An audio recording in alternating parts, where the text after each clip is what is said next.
I'm Ilya Marchenko. I'm Dennis Kudla. I'm Jesper de Jong. I'm Henry Laakson. I am Francisco Cerundolo, and you are listening to the Game to Love podcast.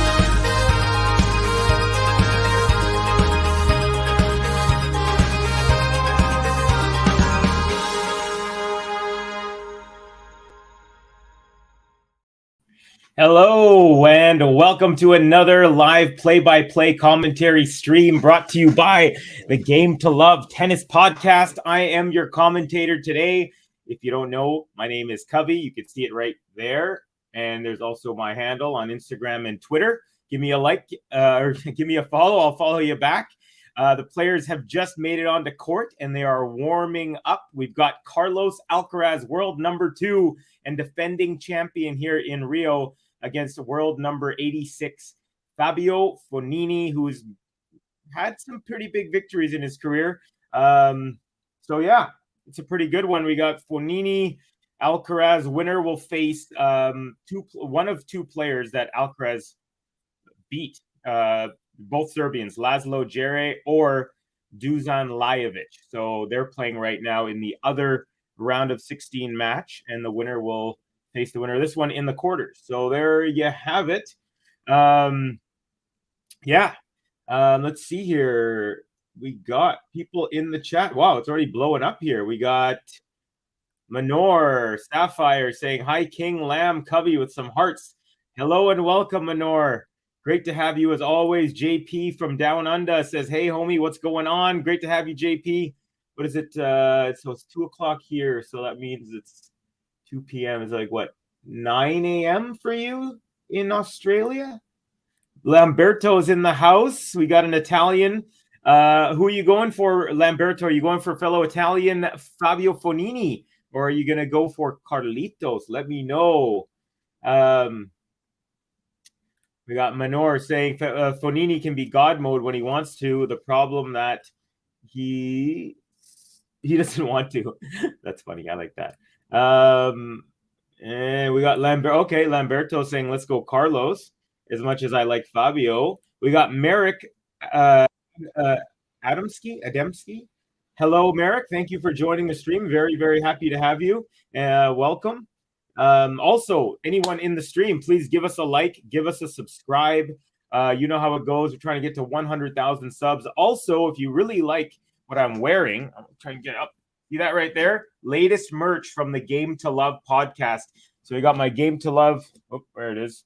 Come on, man. It's the opposite in with my camera here. So there's the Game to Love logo, and then we got the 22. This represents Novak Djokovic. I also have this right there. I got a shirt as well. So if anyone's interested in either of those things, go ahead, check the link in the description below. We've got it all.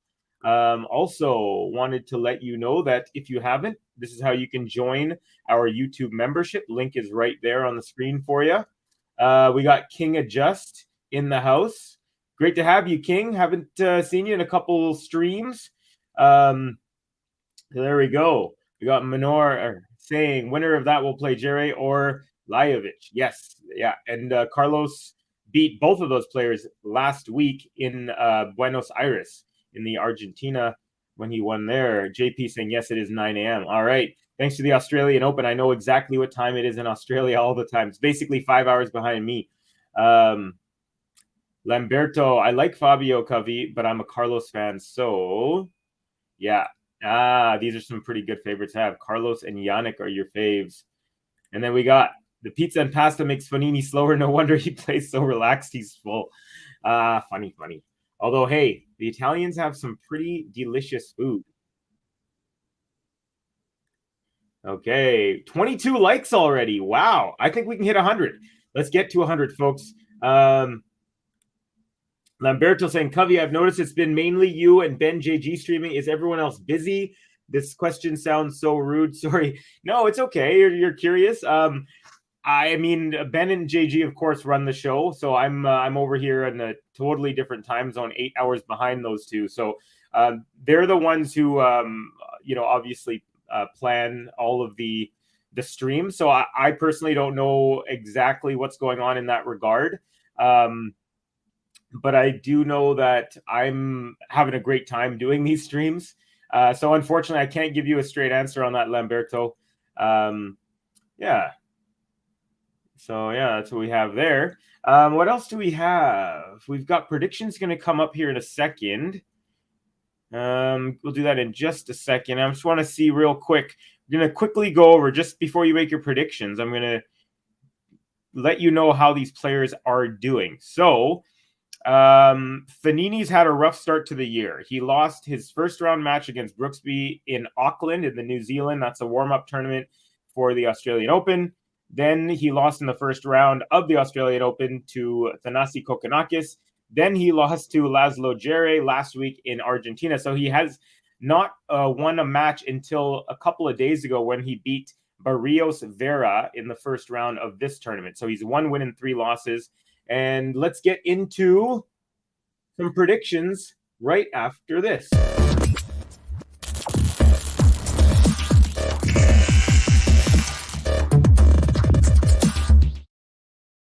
All right, and the match is just about to start. So I'm going to go ahead and say Carlitos in 2 sets. The last match he played against Matias Alves, he looked like he'd been off for 4 months. I think he was playing on adrenaline in Buenos Aires.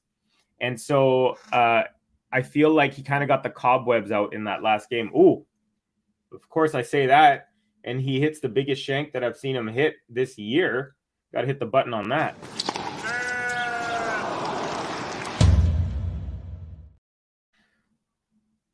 So I've got Carlitos in 2 sets. Let me know what you think. We got King of Just bringing some soccer scores in here. Saying Real Madrid 5, Liverpool 2, Hala Madrid. Alcaraz here at love 15. Second serve coming up. Nice serve. Return back up the middle here on the backhand. Now we got backhand to backhand. And Fognini with a slice backhand. And that goes long. So it's 15 all real quick here. Let's see. We got Manor saying Alcaraz should win easy, like 6-3, 6-2. And we got Lamberto saying Carlos in 2. And oh yeah, by the way, just so you know, the only time these two have ever met was last year in the semifinals of this very tournament. So Alcaraz won that in straight sets. So that is their head-to-head in their history together. Let's see. So that was, let me just double check that score. Yeah, it was 6-2, 7-5 victory for Alcaraz last year in this very tournament. So there you have it. And oh yeah, Alcaraz, by the way, has won all 5 of the matches he's played this year. 4 of them in the Buenos Aires tournament in order on his way to winning it. And then of course he won his first round. Actually, I believe it was a first round match here against Alves. So round 2 matchups. All right, another serve out wide at 30-15, and it comes back unreturned in play. So Alcaraz now up 40-15, game point. Okay, and then we got King of Just saying 6-3, 0-6, 7-6 Fognini. So interesting. You think Alcaraz is gonna bagel him, but then lose in the third. Alcaraz dumps a forehand into the net, so 40-30 here in the first game. Let's see. Manor saying still devastated on Saba lost. Yeah, it's a bummer. I was hoping, I've been kind of mentioning my big 4 in the women's side so far, and I would tier them Iga, Sabalenka, and then I would put Rybakina very close but a little bit lower, and then Bencic a little lower than them. But with that win, with that loss, as Alcaraz takes the first game here, Fabio dumps that backhand into the net. So game Carlitos. So yeah, I was definitely really bummed as well. I wanted to see Sabalenka, an undefeated Sabalenka, face Iga Swiatek, who's on fire right now. But that is not wasn't meant to be. So there you go. Let's see though. Yes, she did. She lost it. She actually got bageled in the first set and then won in a tiebreak in set number 2, and then she won what was the final score? Let me get the exact score for you. Let's go right here. So the official score was, so Sabalenka won the first set 6-love. Krejcikova won 7-6 in the tiebreak in set 2, and then she won 6-1. So basically turned it around in that second set and just cruised. So Krejcikova, she is actually the last player to beat Iga in a final. That was last year. I believe it was Ostrava. So still might have a challenge for Iga yet, but not from the world number 2. And then we got Lamberto saying Coco instead of this one. Manor Krejcikova, her Coco better win now is what he was trying to say. Yes, she did lose to Krejcikova, as we just mentioned. And then Manor saying still the best player despite the loss this year so far, the best player. All right, so Alcaraz just takes a point off the Fognini serve. It's 15-all. Now let me get back to this match a little bit. Now Manor saying Barbara Krejcikova better win the entire thing. That blank. Hey, come on. We don't want to call any women that. Pardon my language. I know you're kidding, though. Almost like my prediction. Yeah, exactly. Without the bagel in the middle. Although the bagel was placed in the first score. Nice forehand from Alcaraz now. Now he goes forehand inside out. Fognini with some good defense. He lobs one up. Alcaraz backs up now. Forehand. Now forehand Fognini. Forehand Alcaraz into the top part of the net. Great rally now. So 30-15 for the Italian. First good rally of the match. Nicely done. Some good defense from Fognini here. There's a couple moments where Alcaraz looked like he put him on his heels, but Fognini was formidable defensively with a couple of squash-style shots and then also that lob to neutralize the second last Alcaraz shot at the point there.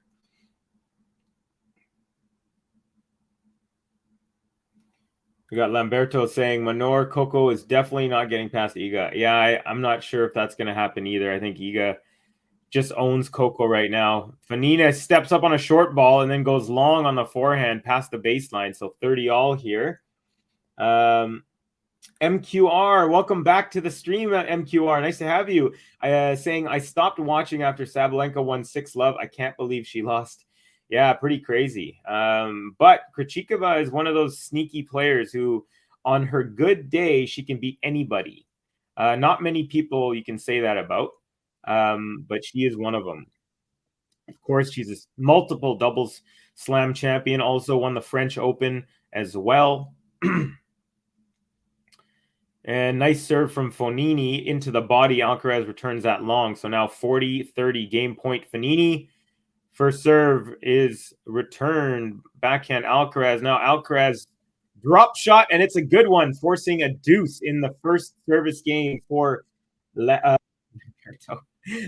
Fabio is what I'm trying to say. Lamberto, you're my favorite Italian, so I got you confused with Fognini. Okay. We got Lamberto. MQR. So did I, LOL. I kept checking on score, and when I see Krejcikova cruising through, I was shocked. And then Manor saying, at Lamberto, prediction for tomorrow, double bagel by Iga. Coco will get games, Manor, but definitely one-sided. Nice serve out wide from Fognini. Alcaraz returns that wide, so we are at advantage Fognini. We got KC in the house. Welcome, KC. Happy for Bab's win. Yeah, Barbora. Nicely done. Yeah, a good victory for her. Definitely. I mean, you got to lose at some point, but I was really hoping we'd have an undefeated Sabalenka facing a red-hot Iga Swiatek. All right, serve +1 here was a forehand by Fognini. And then Alcaraz lobs that. Fognini dumps that overhead smash into the net and then slams the ball into the net right away again after it lands on his side in anger. So back to deuce. Well-constructed point by Fognini, but just in hockey, we have a term. It's when you go through the whole team, but you can't score a goal. It's called all Swedish, no finish. And I'm going to have to say Fognini just pulled an all Swedish, no finish there. All right, we got a backhand to backhand. Alcaraz, backhand Fognini, forehand Alcaraz, forehand Fognini, backhand Alcaraz, forehand Fognini into the net. So Alcaraz now has his first break point of the match. Got 19 people viewing. We got 24 likes. That is awesome. Thank you all, folks, for your engagement and for watching this match with me. Having a great time already. I love watching Carlos play. He's my favorite, in case you didn't know. Although, I mean, I just love watching tennis.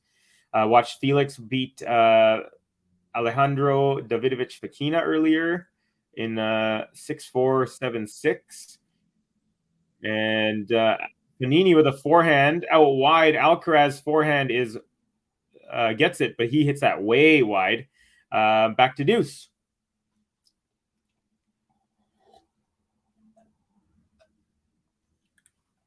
We got Manor saying the walkovers are more sus, though. Yeah, I'm getting a little annoyed that there's so many walkovers. Another nicely constructed serve, and then the +1 by Fognini. He hits a backhand into the net. So he's doing the right things. He's just not executing. He's making Alcaraz run. He's placing his serve well. So break point number 2 here. Alcaraz backhand return up the middle. Fabio Fognini forehand goes wide. He's trying to pull Alcaraz to the other side of the net, but his margin was off. So Alcaraz gets the first break of the match.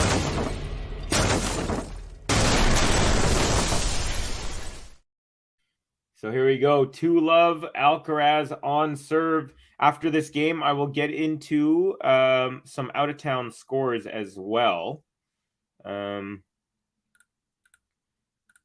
So far, though, pretty standard. Alcaraz with a quick break. Nice serve out wide, and then he does a +1 the other way. Fognini backhander into the net off the +1 return. So quickly 15-love for the Spaniard.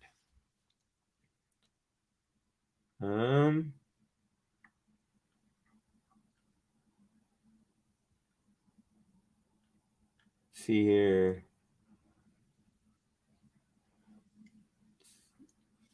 All right. Second serve coming up at 15-love. We got Rom in the house. Hey, Rom. How you doing, brother? Good to have you, man.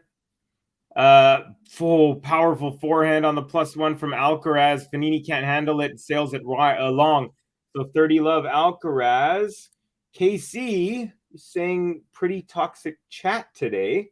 Let me know if something's bothering you. I'm not trying to go back and forth between the match here, but hopefully no one's saying anything lewd or rude. Please refrain from let's keep it PG, folks. I don't know if anything was said specifically. If it was, please let me know. But we want to keep it clean. We want everyone to enjoy themselves here. Alcaraz, another serve up the middle. Fognini return is long. So 40-love. Alcaraz looking for a game to love here. 6:25 a.m. in Singapore. Welcome. That's pretty early.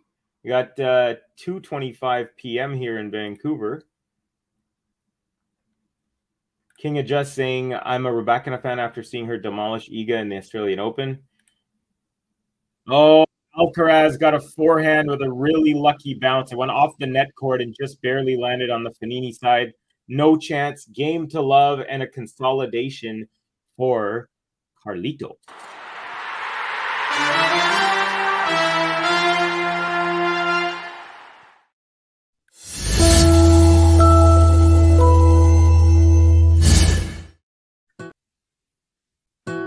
Vamos, Carlos Alcaraz. 1, 2, 3, vamos.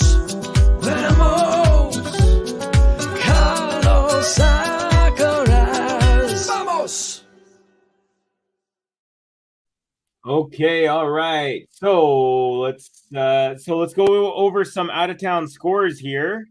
So in Doha, we had these are all finals. We had Yuri Lehechka with a big win over Andrei Rublev in 3. Andy Murray, another 3-set victory. This guy is just goes the distance and keeps on winning over Muller of France. We had Daniil Medvedev over O'Connell of Australia in 3 sets, and then we had Felix Auger-Aliassime over Alejandro Davidovich Fokina in 2 sets. In Marseille, we had Michael Emer with a walkover over David Goffin. Hurkacz in 3 sets over Righty. Dimitrov over Brouwer in straight sets. And Sinner pulled out. And so Arthur Fils had a walkover there. De Minaur takes out Richard of Switzerland in straight sets. And then earlier today in Rio, we had Albert Ramos to take out Galan in straight sets, and Zapata Miralles takes out Francisco Cerundolo 2-1. It was really weird. I watched the end of that match, and Cerundolo looked like he was uninterested at the end, and he didn't look injured. He just looked like he wasn't trying. Very, very odd. Also we have Jari over Martinez right now in on another court here in Rio. He's up a set and a break, and then we have Peru's JP Varillas and Sebastian Baez on serve in set number 1. Here we are, Fognini about to serve down love 3. First serve is long. Here comes the second. Snehal is in the house. Where are you at? There you are. How you doing, Snehal from Mumbai? Great to have you, my friend. Ki hal chal sab theek thak? Let me know. Thanks for joining the stream. Haven't seen you in a few days. Okay, Fognini with a nice forehand cross-court winner takes a 15-love lead. Beauty. Got a lot of whip on that. Carlos. Oh, sorry, it wasn't a winner. Carlos did get a piece of it, but hit it back into the net. Uno, dos, tres, vamos. Lamberto, Carlos needs his button updated. I'll let Ben know that. Another nice serve out wide from Fognini. Carlos returns that wide, so 30 love for the Italian. Let's see here. We got Lamberto saying Doha WTA greater than Doha ATP. We have Manu Bajaj saying love from India, sir. 3:56 a.m. Wow, thank you for joining, my friend. Great to have you. My name is Kavi. I am in Vancouver, BC, but I've been to India a whole bunch because that's where my parents are from, my family. So nice to have you. Manor, Carlos started to grow hair after hard military service as an IDF staff sergeant. LOL. We got Lamberto saying, Manu, Sania Mirza retiring today. How you feeling as an Indian? Yeah. One of the greatest female tennis players and tennis players, just tennis players, not just female, in the history of India. So there you go. King of Just saying David Goffin is a legend. His height makes him even more rare to be at the level to beat the big 3 and be consistent. Yeah. He's had some. He even beat Alcaraz last year as well. When Alcaraz might have been his first match as world number 1. Actually, it was an indoor match. I believe it was. Yeah. So Alcaraz gets 1 point here. Now it's 30-15 for Fognini.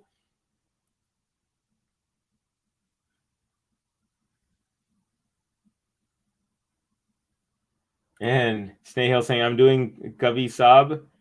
Badhiya hai. He's doing great. He's saying Fognini with a +1 backhand into the net. So now we're at 30 all. And Alcaraz, is he wanting me to play the bagel button?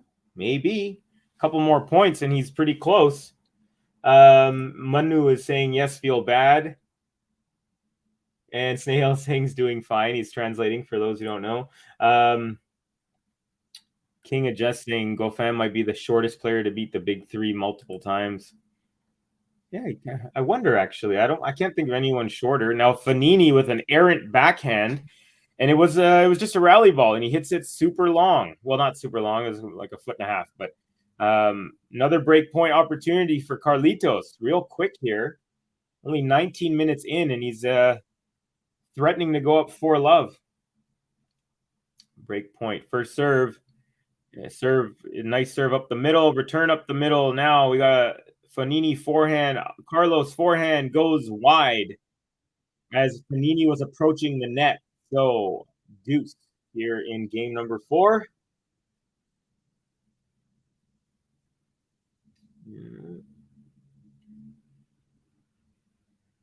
And Lamberto saying one of the best doubles players. I believe you're talking about Sania Mirza, doubles GOAT as well. Saying, all right, serve up the middle, backhand return. Now backhand Fognini, and a forehand Carlitos, a forehand drop shot Fognini. Alcaraz gets there, redrops Fognini over the head. Alcaraz, oh, he almost made it.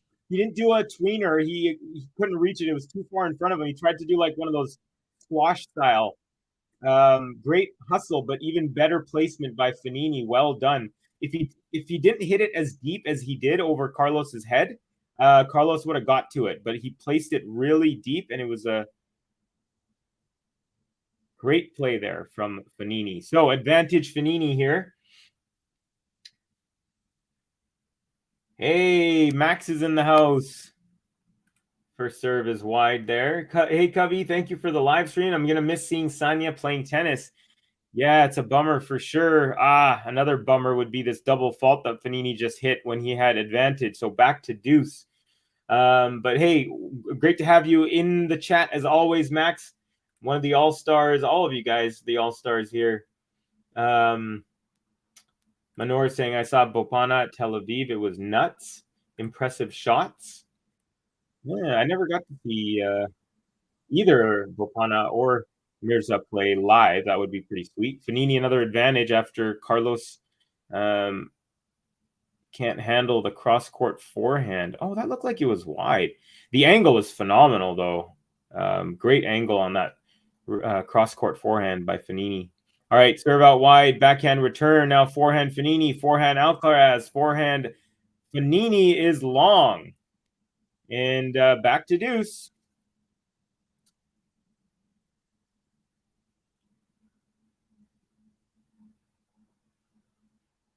Snehale saying, Lamberto, to be honest, even more than doubles, it was about singles. To be in the top 30 in singles, absolutely mental. No one is even top 200 these days.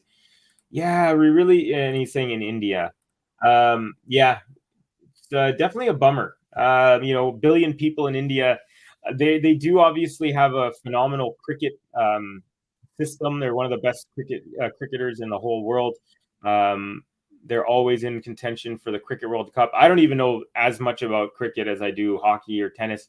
But yeah, unfortunately, they don't seem to put as much into tennis, but it would be nice because there is quite the population in India and they are sporting.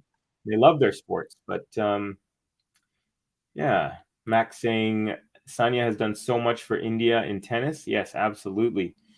Back to deuce here now. Fognini serving. Pretty long game. Nice serve up the tee. Backhand return is a lob and a swinging forehand volley winner for Fognini. Back to advantage. So he's still trying to make his way onto the scoreboard in the first set. It's a pretty long game so far.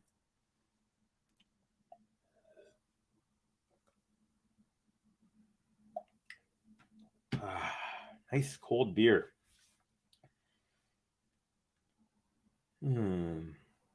And there are some pretty good tournaments in India as well.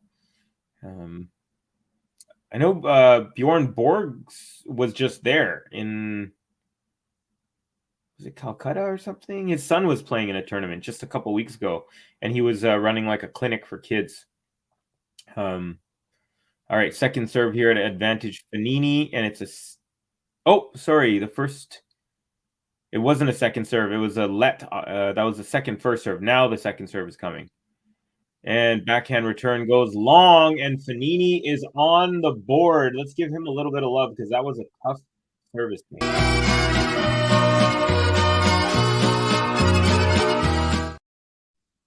That's a short button.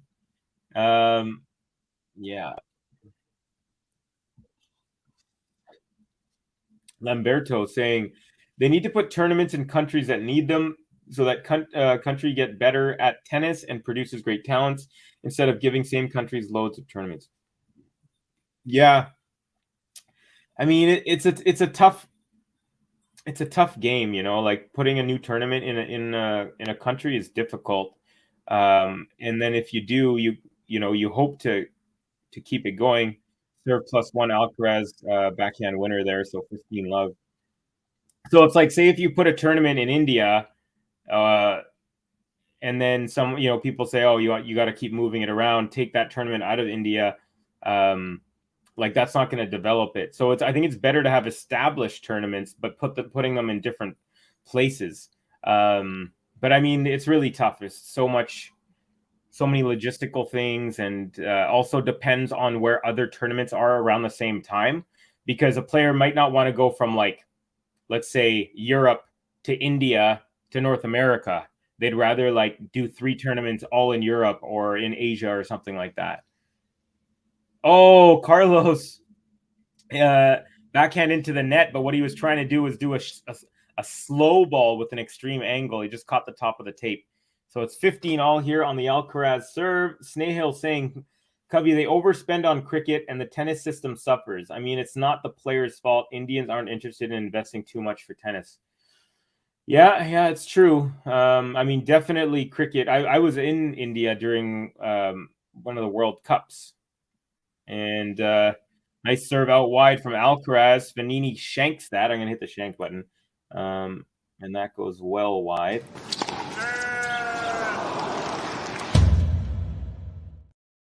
So 30-15. Yeah, and like it was during the Cricket World Cup, and I went to a park in this area in New Delhi where my family lives, and there's like 17 different cricket matches going on. It was just crazy, just cricket. Some of the matches were playing within the same area, and it was just like madness. I would love to see tennis get big in India for sure. All right, here's Alcaraz at 30-15. Serve out wide, backhand into the net. Fognini, 40-15 now for Carlitos.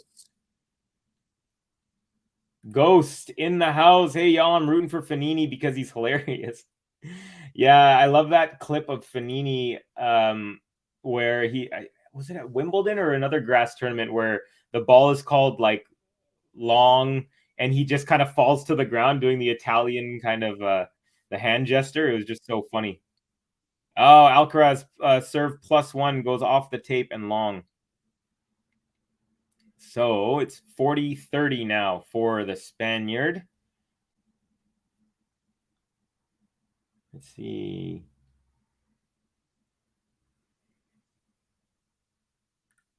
Manor saying, Cubby, I think India can fit in the September-October when there's the Asian swing. Yeah, see, that's what I mean. And I think Israel and Turkey could have tournaments in February and make like a Middle East swing. Yeah, see, that's the type of thing that you need. You need the coordination so it's not just like for example, one of my dreams is to have a Masters 1000 level grass tournament in Vancouver. But the problem with that is, of course, the grass leads to Wimbledon, and how many players are going to want to go from Vancouver, BC, which is 9 or 8 hours behind England, and then they have to travel, right? So you play a tournament in Vancouver, and then within a week you have to be in Wimbledon, and you had a huge time difference, huge distance to cover. So it might be difficult. So like that's an example, though. It's of like why we need to have some sort of coordination between the tournaments. You don't actually have to, but you have to like take into consideration where the other tournaments in that time span is. But I really like that idea, Manor, for sure. Having like a little like Asian swing or like a Middle Eastern swing, including Turkey and Israel. Yeah, it would be dope. All right, we're back to Deuce here. So Fognini has fought his way back. Serve up the middle, and the return is very deep from Fognini. Now he hits one off the tape. Alcaraz with a forehand on a great angle, and Fognini gets to it and hits the open space backhand for a winner. So after a slow start to this game as a returner, he is now has his first break point of the match. So it went from very simple to pretty complicated for Alcaraz here. Let's see if he can dig his way out of this one.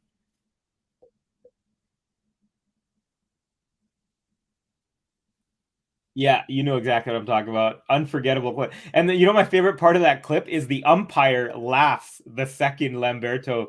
Sorry, that's the second time I've called you Fognini.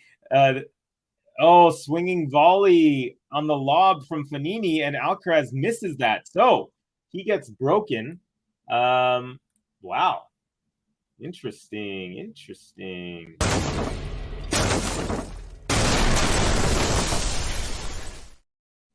Yeah, what I was saying is with that clip, it's so funny because the umpire starts laughing right away, and you can't help but laugh. Yeah, let's see what else we got. We got Ghost saying the Italians are so charming. I can't help but love them. Roberta Vinci's post-match interview at the U.S. Open 2015 was chef's kiss. Brilliant. Molto bene. Bene. Ghost is asking, now this I don't know the answer to. Is Pune the only tournament in India? I think it might be the only tour level, like ATP. Is it ATP? Yeah, ATP. I think there are some lower level tournaments, but I'm not positive on that. If anyone else knows, let me know, or I could try and look that up in a second. Yeah, let's see here. Manor saying, I think there's a grass tournament in Rhode Island. And, Rhode Island is still, it's only 5 hours difference from London, where Vancouver is an 8-hour difference. But still, yeah. But we need Masters 1000 on grass. I agree that not in Vancouver, though. Yeah. I mean, as awesome as it would be, it just doesn't logistically work with Wimbledon. Obviously, it's all about Wimbledon, right? So, hey, Fognini now we're back on serve here. Fognini at 2-3 after being down love 3. Lamberto saying WTF Carlos. Snahill saying Indian players don't have financial backing that they need in terms of coaches, fitness trainers, traveling, etc. So it's tough if you know about the people in India. That's a real problem. They spend too much in the IPL. That's I believe that's the cricket league. All right, nice serve and return up the line, and Fognini with a backhand one-hander, and he just floats that one long. That was a weird kind of shot. Manor, it was such an Italian moment. Yeah.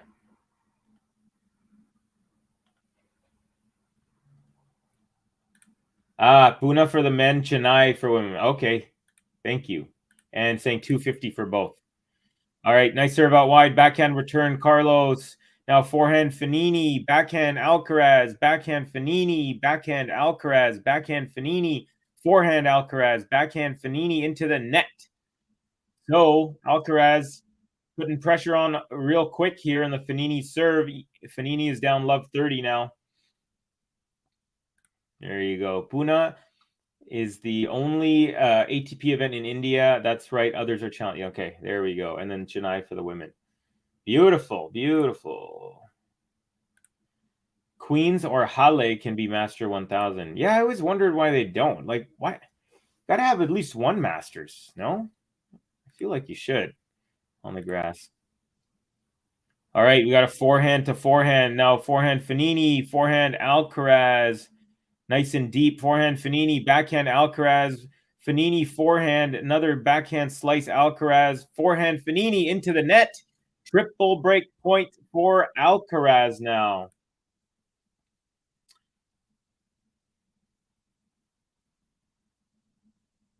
Ooh, we got Ghost saying, I met Leander Paez once. Very brief encounter. He was a baller, kids. That dude had lots of swag. Never would have equated swag with Paez, but hey, that's pretty sweet. Good to know. Fognini makes his way to the net and nicely, gently backhand volleys a winner into the open space. As Carlos was on the run there behind the baseline. Very nice play for the Italiano. Ragazzo. Or Uomo, I believe. Lamberto, maybe you can correct me. Uomo is man. Ragazzo is boy. Oh, Lamberto saying, guys, I'm going to have to go. Thanks for the stream. Bye, guys. Take care, Lamberto. Arrivederci. Amico. Have a great one, my friend. Thanks for joining us. Backhand Carlitos now. Now backhand Fognini. Backhand, no, drop shot from Alcaraz. Fognini gets to it, and it goes long. So Alcaraz with another break.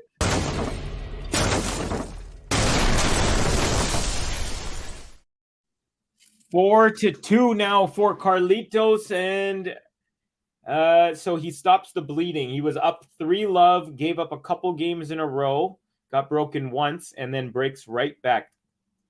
Called a boomerang break. So Carlos here looking for a 5-2 lead. Serving.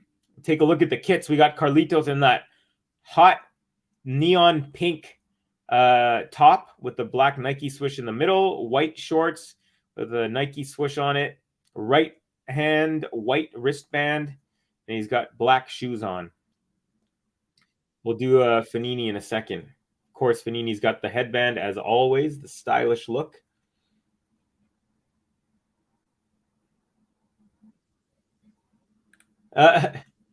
Ghost says, is Linda Fruit Loops the younger? Linda is the elder sister. Linda Fravirtova. What's the? Sorry, she's the elder sister. What's the? Gosh, I'm drawing a blank on the younger one's name. But yeah, Linda is the elder sister. And Manor saying no, she's the elder. Yep. Ghost saying Snaehill.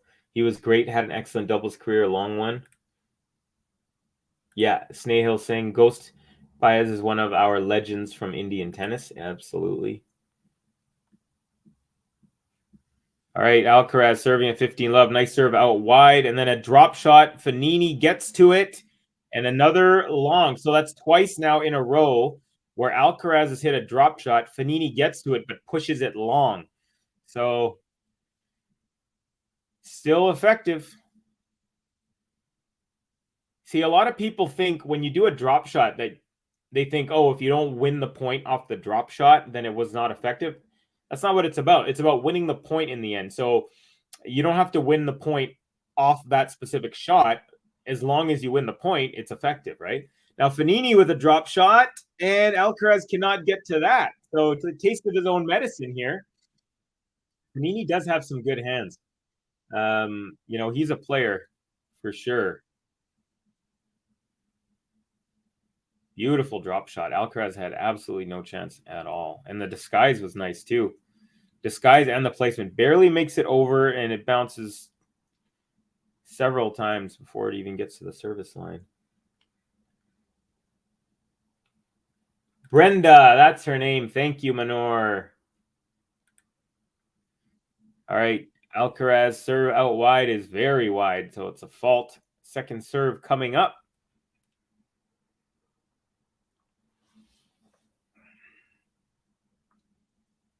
Serve out wide, return up the middle, forehand Alcaraz, cross court. Fognini with a high forehand looper, and backhand Alcaraz cross court, and that goes long. So 30-all now. Alcaraz is not really looking too great, not looking bad. Obviously, he's up a break here, but he just doesn't look super sharp right now. Hasn't found proper rhythm. But hey, that's what the great players do. They can find ways to win when they're not playing so hot. I would say that's how he did it in the first round too against Mateus Alves. Alves, they were saying. Nice serve out wide here from Alcaraz. Forehand Fognini, backhand Alcaraz is long. So yeah, off rhythm, and another break point opportunity now for Fognini. Ghost saying, I'm not a fan of the pink shirt. Fognini looks better in his desert camo kit. You know what? I actually like the pink. I'm not normally a big pink fan, but I just, I don't know if it's because of the background with the clay or what, but I actually really like it. Fognini is looking like he's about to take us on a safari trip somewhere in Africa. He's got the canvas colored kit, which we'll get into in the next service game. All right, serve out wide from Carlitos on break point. And forehand is wide. So Fognini breaks. And honestly, I think this was more of an issue where Carlos kind of broke himself with 3 unforced errors.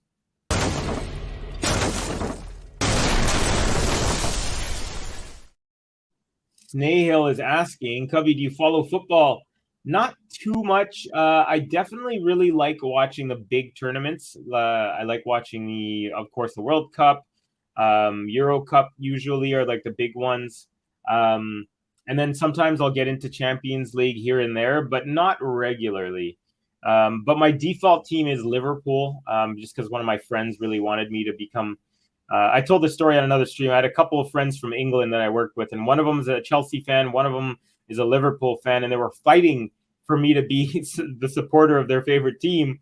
And one night I ended up just choosing Liverpool when one of my friends just gave me like a full history of them, and he was just speaking so lovingly of them. So I was like, okay, I'm going to be a Liverpool fan. But yeah. And then Snahill saying, yes, same. I support Madrid and Man U in Europa. I like watching that Holland guy. I want him to break all these English Premiership records, because I know a lot of people were saying before that, when he was in was it Dortmund or something? For a few years, everyone was like, oh, he scores a lot of goals, but he doesn't score in like the good leagues. And then he gets in the English Premiership and he's got 25 goals or something halfway through the year, like something crazy. So I'm a fan of him, and I just like when people kind of do that. Let's see here. Let's see. King adjust saying we're destroying Barcelona in the Copa del Rey final on March 2nd. Okay. All right, here comes Fognini now, serving at 3-4. So we are again back on serve. Nice serve out wide. Forehand return up the middle. Now forehand Fognini, cross court. Backhand from Alcaraz goes long as Fognini was making his way to the net. He lets it go by him. Smart play. Nicely done. All right, so Fognini is wearing like a canvas or like a tan colored kit. Someone mentioned in the chat it's Armani. And yeah, it's got like an orange kind of stripe across as well. He's got a collar on, and he's rocking some like dark orange as well. So his headband is kind of like a dark orange. His wristbands are dark orange. It's a nice combination, actually, the tan and the dark orange. He's got, wristbands on either side. And he's also got that same orange color on his socks and white shoes. So stylish, as Italians usually are. Second serve here. Nice serve. Oh, there's a let. The second serve. Second serve coming up. Snahill saying, yes, Holland is doing great. The Norwegian comes from the land of Rude. All right, Alcaraz with an easy put away on a short ball. So Fognini still up 30-15 in this game. King of just saying, Man U is a cool team. And Ghost Zidane was at Real for many years.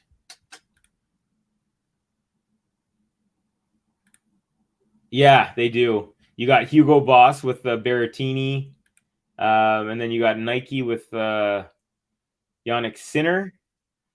More sporty, but the other guys, yeah. I like the Boss stuff that Berrettini rocks. Double fault Fognini here, so now it's back to 30 all, back to level in this game. It's been a weird set, folks. No one's really taking the reins. Whenever it looks like Carlos is about to run away with the set, he starts playing badly.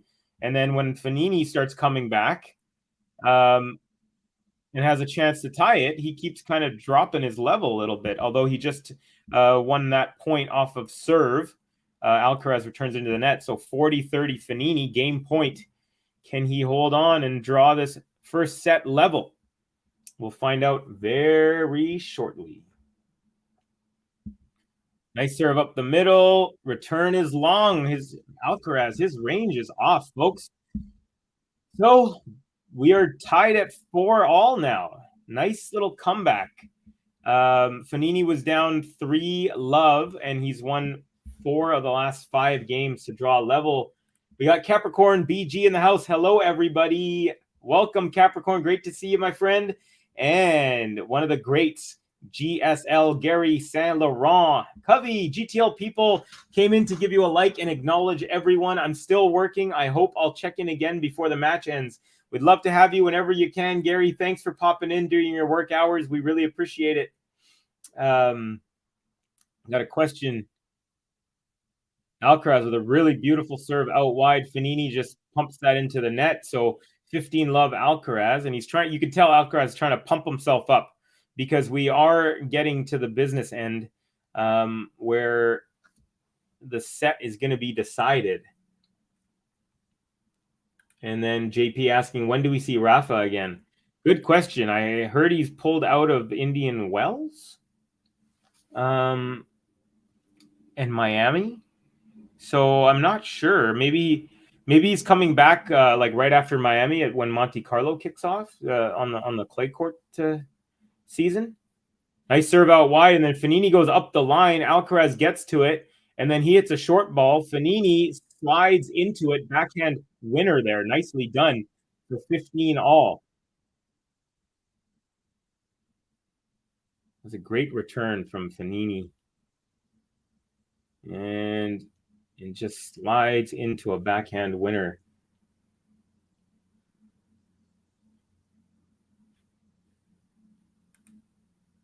Daira Ravel says, which are the next tournaments where Carlos is playing? I'm actually not too sure. It's a good question. I'll have to look into that. All right. Alcaraz with a backhand that goes wide. 15-30 now. So Fognini just a couple points away from having the chance to serve out the set. But right now, neither player is looking sharp. They're looking sharp in like pockets of 3 points, maybe 3 points here, and then Fognini will be good for 3-4 points, and then Alcaraz. But no one's really like on rhythm. No one's really taking control of the set. Very, very interesting set. First serve off the tape and wide. Second serve coming up here at 15-30. So some pressure now for Alcaraz. He's only dropped 1 set since his return this year, and that was in the first match in Buenos Aires. Swinging volley from Alcaraz is way wide. So now 15-40, 2 breakpoint opportunities for Fabio Fognini. And could be a little trouble here for Carlitos. We got Tanya Jovanovic saying, morning, everybody. What's happening? Just watching some tennis, having a good time. Although this match has been a little bit choppy. Choppy meaning not smooth from either player. No one's really taking control. First serve off the tape and long for Carlitos. Here's a second serve. Big opportunity for Fognini here. 2 break points. Facing a second serve. Serve up the middle. Backhand return. Now forehand Alcaraz. Backhand Fognini. Forehand Alcaraz. Backhand Fognini. Backhand Alcaraz. Backhand Fognini. Backhand Alcaraz. Backhand Fognini is a stretch. Forehand Alcaraz, forehand Fognini, forehand Alcaraz, forehand Fognini, backhand Alcaraz, backhand Fognini, backhand Alcaraz, backhand Fognini, backhand Alcaraz into the tape, and another break for Fabio Fognini.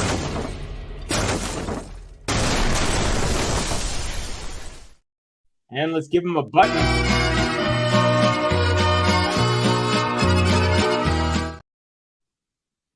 All right, so Fabio Fognini is about to have the chance to serve out the set here. Really average quality playing right now from both players. Ghost. Right in time for the changeover, too. He goes, congratulations, players. You passed the test.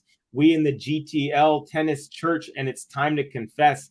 Priest Covey at the mic, 22 on his chest, spitting more fire than the Spanish inquest. Woo! Woohoo! Love it. 22 on his chest. I like that. That's a fire bar. We've got I don't really understand this. Capricorn saying, has anybody been dying? We all have been. I'm not sure what that means. GSL saying, big shout out to Krejcikova today. She just raised her game and took it away from Saba. It was high quality tennis. Yeah, she was down a set, a bageled set, and a break. And she formidably comes back, wins a tough tiebreak, and then cruises 6-1 in the third set. So nicely done from the former French Open singles champ and doubles champ at all the majors. And Tanya saying, ooh, this looks competitive. Just. Yeah, it's competitive, but not because either one player is playing great. It's because neither of them are playing great. So, like, I fully expect Alcaraz to break back here because no one has taken the reins. But let's see. Let us see.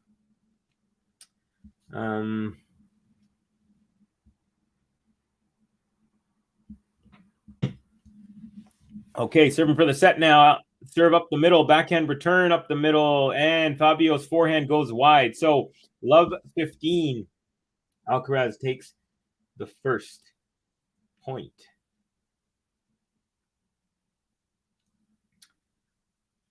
Okay, Go saying, I bet we don't see Rafa until clay season. Yeah, why jeopardize his health? He has a chance for another French Open. Yeah, that's what I'm thinking. Like, why would you go from Europe where he lives all the way to North America if you're not 100%, and just get ready for the clay court, man. That's what everyone's waiting. That's what everyone's wondering. What's going to happen on the clay courts? Now we got a nice rally going on. Forehand Alcaraz. Ooh, that was a powerful one. Backhand return from Fognini. Another big forehand. He's finding his range now, and Fognini's backhand into the net. So a couple of powerful Alcaraz-like forehands. The first one, a nice defensive desperation return from Fognini. It was a short ball, and then Alcaraz took that short ball and did the same thing, same side. This time, Fognini couldn't get it back.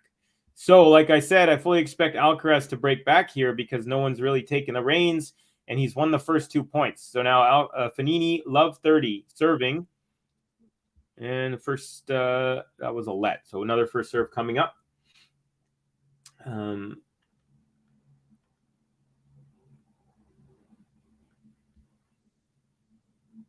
Okay, backhand Fognini, backhand Alcaraz, backhand Fognini, forehand Alcaraz off the tape, and it bounces in. Fognini gets to it and goes wide, and then Alcaraz runs up to it at the net and goes up the line.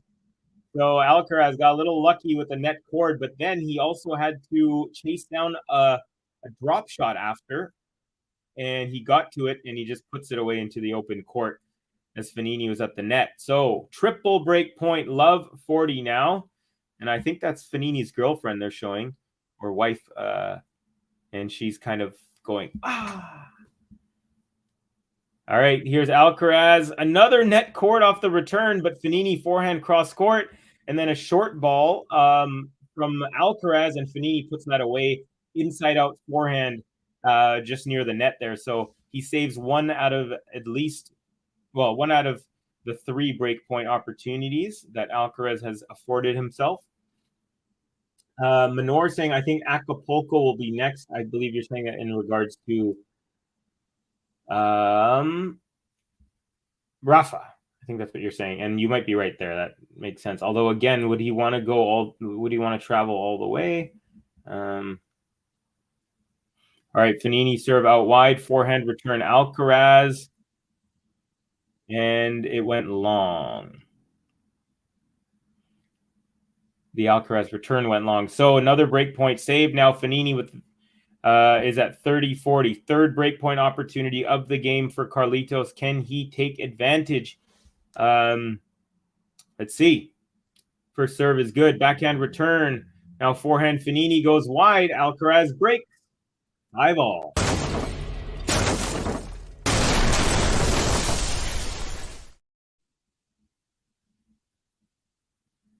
Okay, so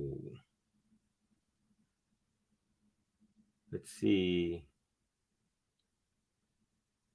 We got Capricorn saying the Rio vibe is live now. Why would anyone want to be competitive in the sexy heat? We got Ghost saying Forza. Max asking me, Covey, random question. Have you ever visited Brazil? I have not. I've actually had 2 Brazilian girlfriends, but I've not visited Brazil yet in my life. Nice return from Fognini off the Alcaraz serve out wide, and Alcaraz hits that into the net. So love 15.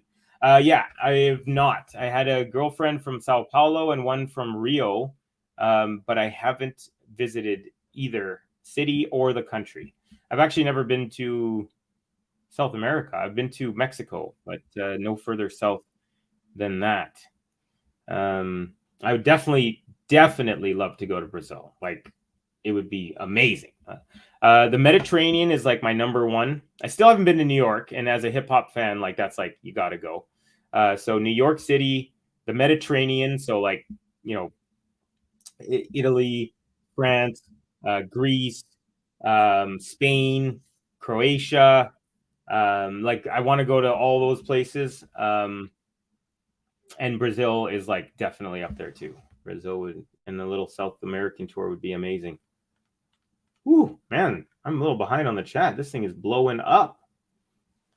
All right, Alcaraz serve, nice one up the middle, and his Alcaraz forehand off the return goes he's just shanking it. Like I don't know what's going on. He's just really not looking sharp today.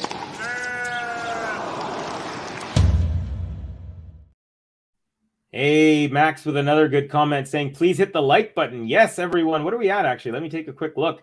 39 likes. That's pretty good. We're in the first set. We had 35 people in here, so more than one per person. Loved it. Alcaraz with a nice kick serve out wide. Nope. That was is that a let? It's hard to hear. Let's see here. All right. Whoa, nice out wide serve. And then a looping high lob return. Now we got a backhand Fognini, forehand Alcaraz, backhand Fognini, backhand Alcaraz, backhand Fognini up the line for a winner. So a couple more break points on the Alcaraz serve here for Fognini. He's just staying in it, just keeping the pressure on Alcaraz. It's very effortless backhand there. It looked so casual, but beautifully placed. King of Just saying a Brazilian girlfriend sounds nice. Yeah, they're pretty fiery. There's a lot of passion. One of them, she used to like punch me. She just thought it was fun. And I was like, hey man, you got to stop. And then when I told her that, she called me a delicate flower for like the next 4 months. And I was like, okay, well now I feel emasculated. But yeah, they're wonderful people for sure.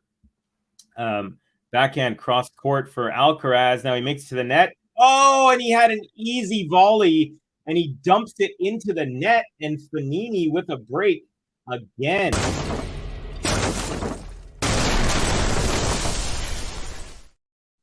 Wow. Look at Manor saying we've had 6 breaks of serve in this set. Yeah, no one wants to win this set. Like, no one here. It's hilarious. Let's see. Let me just roll through here.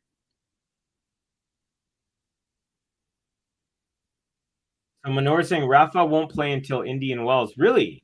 I thought he might not be there. And then Rafa does have a history of success in Mexico. They love him. Yeah, didn't he win Acapulco last year, or was that 2 years ago? I think he won it last year.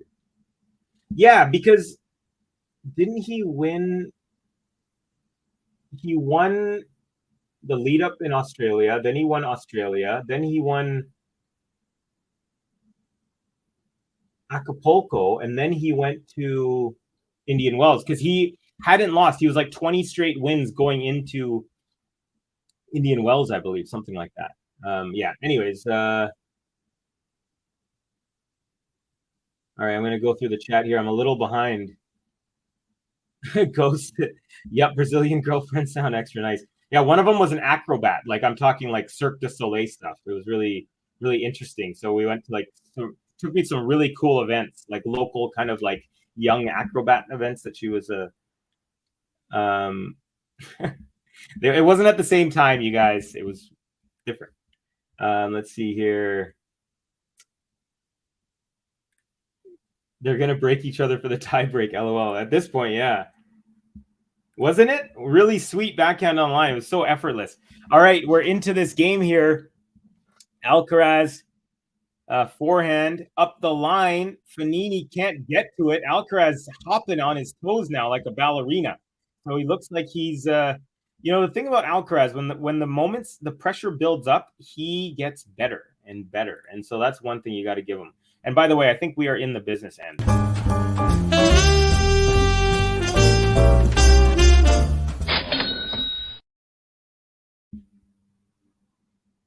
So we got 7, and Manor is saying 7 breaks of serves out of 11. Yeah, it's been really crazy.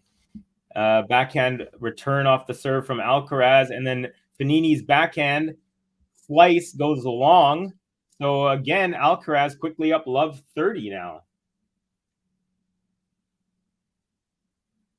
Manor is saying, yeah, he won Acapulco. Yeah, so I guess went from Australia to Acapulco, won that tournament, remained undefeated, and then he was like 21 or 22-0 when he finally lost to Fritz in the final there.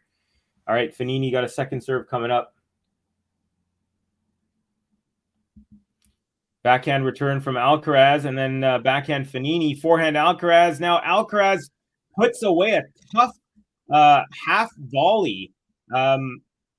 Unlike in the last game when he had an easy volley, Fognini just rips it, bounces low, and Alcaraz just gets it over the net, and it's love 40 for Carlitos, and it looks like we may be heading to a tiebreak. All right, first serve is into the net. Okay.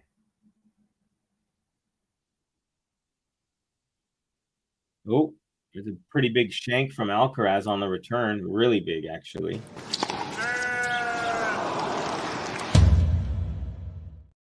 So Fognini saves one of the 3 break points that Alcaraz has amassed in this game. Second break point now, Fognini serving at 15-40, serves into the net.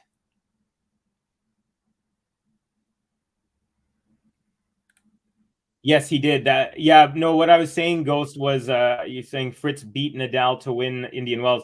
What I was saying was Nadal was undefeated in the year. I think he was like 20 or 21-0 going into that match. And Alcaraz comes into the net and puts away an easy overhead to force a tiebreak.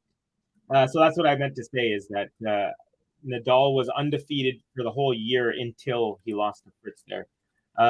We got a tiebreak, folks.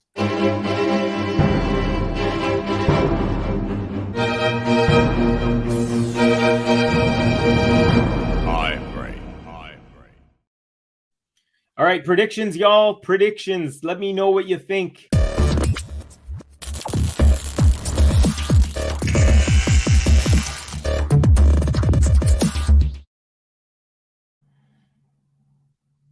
So I had Carlos winning this in 2 sets, so I got to choose Carlos. I'm going to say Carlitos 7-5.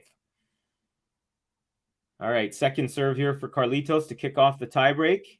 Backhand return up the middle, forehand Carlitos, backhand Fognini, backhand Carlitos, forehand Fognini, backhand Carlitos, backhand Fognini, backhand Carlitos into the net. First mini break goes to Fabio Fognini. King adjusting 7-6 Fognini. Manor 8 breaks of serve. GSL, Carlos handles pressure moments so well for such a young player. He has what it takes to remain great. I think so too. The compliment king. Hey, welcome. Good to have you. Haven't seen you in a couple of days. Covey, cheers. This is an ultimate test for Alcaraz, for Carlos playing Fognini as a head case with tricky on-court antics. This is a rite of passage that he must pass. He will. Nice forehand for Fognini on the inside out. Backhand lob from Carlitos. And then an overhead smash, Fognini. He's up 2-love real quick to start this tiebreak. Tanya Jovanovic saying Lehechka versus Murray is going to be a good one tomorrow. Anybody watching? I love Lehechka. I love his game. I'm a huge fan. I think he's going to be top 25 by the end of the year, maybe even higher. I mean, the guy can play. Look at the list of who he's beaten this year. It's pretty crazy. He's beaten Zverev. There's been a whole bunch. Alcaraz with a backhand to the Fognini backhand, and Fognini hits that into the net. So We are back on serve 1-2. Carlitos serving here in the tiebreak. So yeah, depends on what time. I got to check the time on that one. Let me see. Maybe it's right here in front of my face. Lehechka. No, it'll be, let's see, tomorrow. So it's 6:30 a.m. It might be a little early for me. It's 6:30 a.m. my time, but I'll either catch the end of it or I'll try to catch the whole thing. Nice serve +1 Alcaraz. Fognini can't handle the +1 forehand, and that goes long. So 2-all now.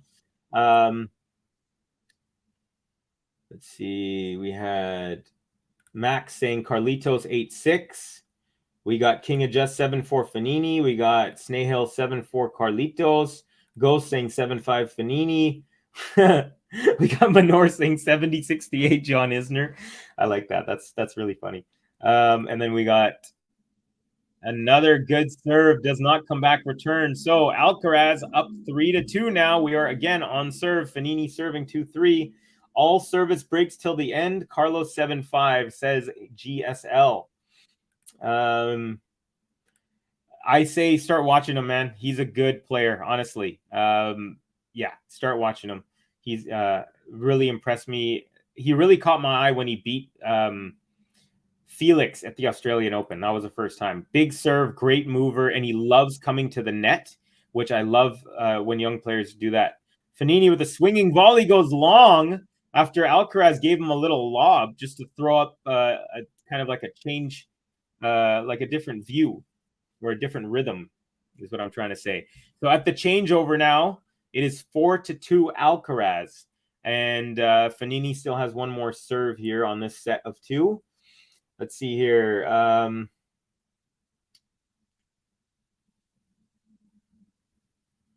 Let's see here.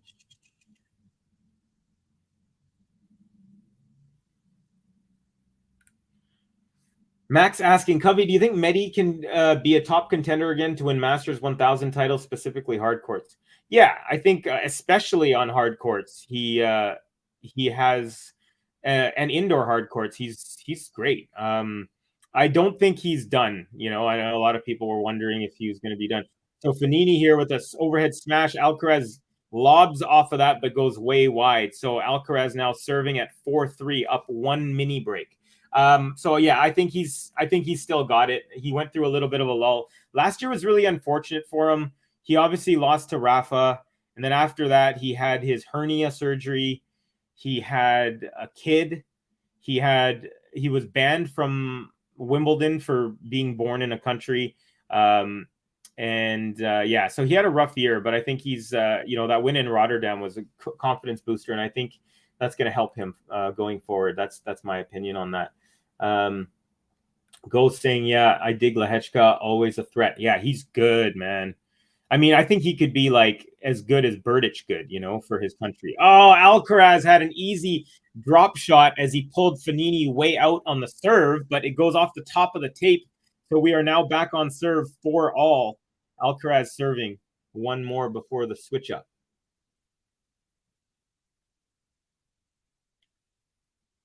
Best player, I believe you're talking about Lehechka. Best player out of top 20 this year, performance. Oh, wait, hold on.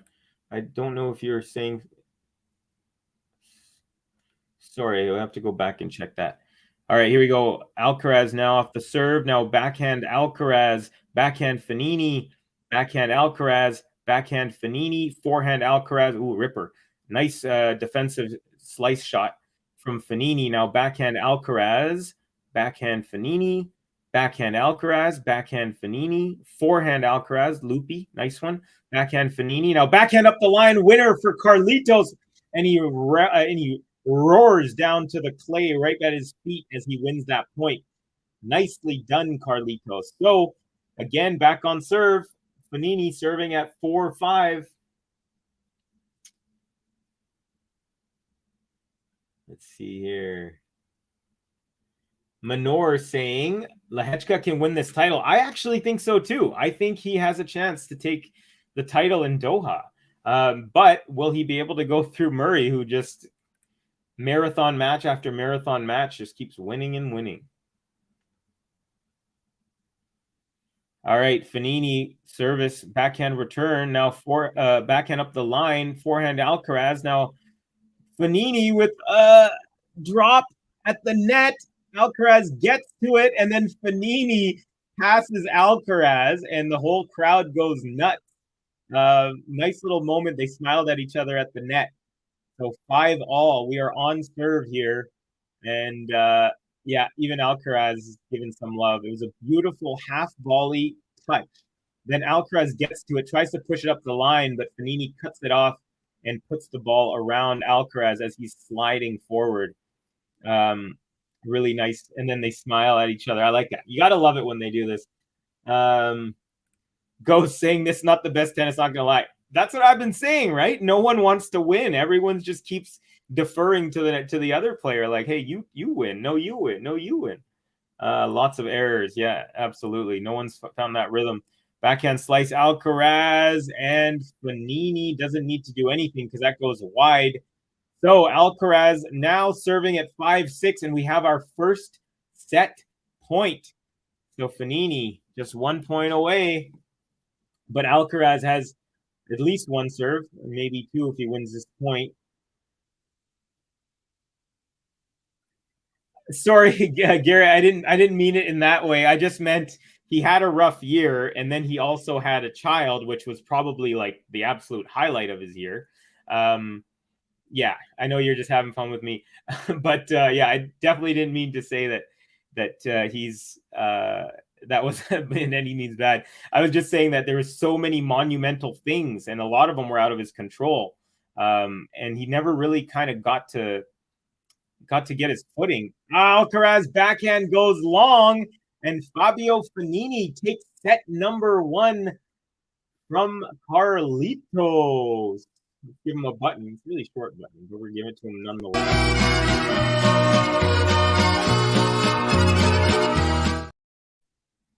So Manor is saying, Covey, Lehechka's the best player this year. Outside the top 20. Got you. Only 3 losses this year. Fritz and Steph, which both top 5 players, and Nori, which he beat anyway. Yeah. Okay, I agree with you there. Yeah, he's. I think he's going to be. Yeah, he's going to be a really, really good player and pretty quick too. Okay, so we got Diggs BT Dub 7 saying, hey, what's up, G? What's going on, Diggs? Nice to have you in the chat. Welcome. And by the way, anyone else who's new to the chat, please give us a like. We're at 41. We're trying to hit 100 here on this stream. Very, very doable. And there's only 49 people here watching right now. So 41 likes, 49 people. That's a really good average. But let's make it 100. Let's get everyone in here to give us a like. And boom. There we have it. Capricorn, having a child is a rough year. I agree. Manor saying, this is one of the weirdest sets I've witnessed in tennis. Yeah, very, very odd. Neither player having any rhythm. Just a little odd for sure. Hey, I finally got a prediction right. Ghost had 7-5, wasn't it? Yeah. Let's see. Let's go back. I forgot to star them. We had Gary had 7-5, but for Carlitos, yeah, there you go, 7-5 Fognini. Unfortunately, I was a little too liberal in giving out buttons, so I can't give you a button for that, but I will give you one of these. And also on your bars. Manor, Covey, I think we're going to play the bagel. Yeah, it was 3-love Alcaraz, and he had a break point to go up 4-love, and I was saying, oh, might be playing the bagel button. And then, of course, it goes 7-6. So very, very good. Thank you for calling me out on myself. I deserve it. Let's see here. We got FAL saying, no surprise from Fognini. I mean, he's always been the most classy player. Speaking about tennis technique only, he can have such nights. Yeah, for sure. No, he's a good player. He can be a giant killer. I think he beat Rafa in the U.S. Open when he was down 2-0. I think that's the only time that's happened to Rafa. So yeah, he's got game for sure. And he's 35 years old as well, so he's no spring chicken. But he doesn't feel as old as he is. You know what I mean? And I mean that as a complimentary there. Now GSL saying, "Uh-oh, I have a feeling Alcaraz is now going to pull a Krejcikova. Look out, Fabio." Whom are you supporting? So Daria Ravel is that, I believe you're asking me. If you're asking me, I'm going for Carlitos. Looks like Fognini is getting his ankle taped. So having a little bit of a medical timeout. So I'm going for Carlitos. Let me know who you're going for. So FAL saying Fabio's problem has always been his lack of service. Yeah, he's consistent. He just doesn't have it's not like a weapon. You know, he can get it in and he's good at placing it, but he just doesn't like rip them. All right, folks, I'm just going to have to use the facilities real quick. So I'm just going to play a quick little last year recap button, but only just for a second, and then I'll be right back. All right. There should be no special rules for Novak Djokovic at all. Hey, welcome back, tennis fans. Here we are for something groundbreaking. Some might call it trial of the century. Some might call it trial of all time. We did not expect to be covering the first Djokovic watch-along of the year, and he's not playing an opponent. He's playing him against the state. Shout out to everyone joining us. Of course, we've never had so many people in the live chat. I feel like this is the perfect opportunity to bring all 23,000 of you up to date with what's happened so far. Did not think by the third set Ben would be rooting for Rafa and JG would be wishing it's all over. Yeah, a bit weird. I mean, I just want the pain to end. I don't even care if he's crawling on his knees and hitting the ball over the net by the fifth. If he gets there, it'll be incredible. I'm just calling it as it is. I'm trying to be objective watching the match, and he's lost the match. What do you want me to do? He hasn't lost it. He's still in it. Why do you keep saying he's lost it? You think? Okay, put a bet on then. What odds would you get on Rafa? 2 sets down. 8s. Just take a bet on. Seeing as he's not out. I was just disappointed you're not supporting your man. No, you're being delusional, Ben. Just grow up. Not supporting your man. Delusional. Not supporting your man. Come on, you guys. What are you doing? I feel like I'm rallying for all of the Rafa fans out there now. Crazy. Yeah, because you just need to grow up, mate. Like, be realistic. I've watched tennis many times. I've seen comebacks many times. Okay. You see Medvedev lose from this position? Don't think so. Anything can happen. It's too good! He's done it! It's too good. He has done it. You heard it, folks. So Fognini's just putting his shoe back on after this medical timeout. He got his right ankle taped up. So we'll see, and hopefully this won't affect his ability to continue on.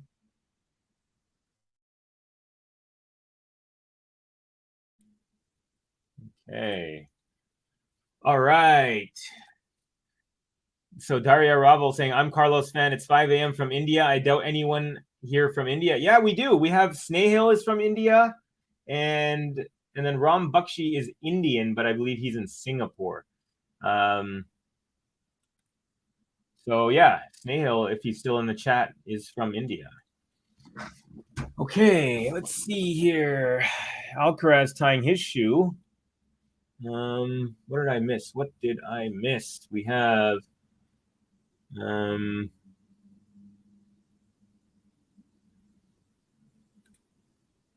Tanya Jovanovic saying, Gary, running a small business on no sleep is a punishment or is a punish, so I try not to do it usually. And then Gary saying, clay is not my surface, but I guess this is why devotees love it. That set was pretty unpredictable. It was totally unpredictable. Minchi, esto es tan divertido. I don't know what that means, but I hope I pronounced it well. And then Gary responding to Tanya, I get that. I don't really work full time and I really control my schedule. The AO is the one tournament that kills us here in America. We can deal with Europe and the rest. I agree with you there, Gary. Australia, man, I'm up till 6 in the morning watching matches. And then, yeah, it's just crazy. MJ in the house. Hola, says MJ. Hello, MJ. Welcome.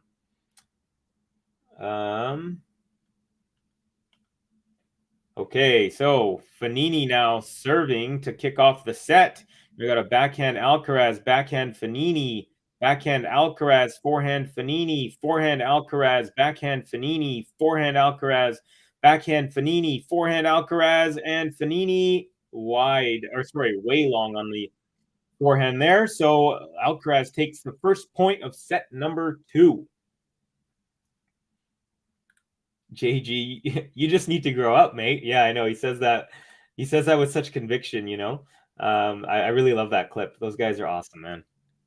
They have such great chemistry when they're on a stream as well. All right, backhand Fognini here in a rally. Forehand Alcaraz, backhand slice Fognini. That's long. So Alcaraz takes the first 2 points, looking like he's on a little fed up with the way he played in the last set.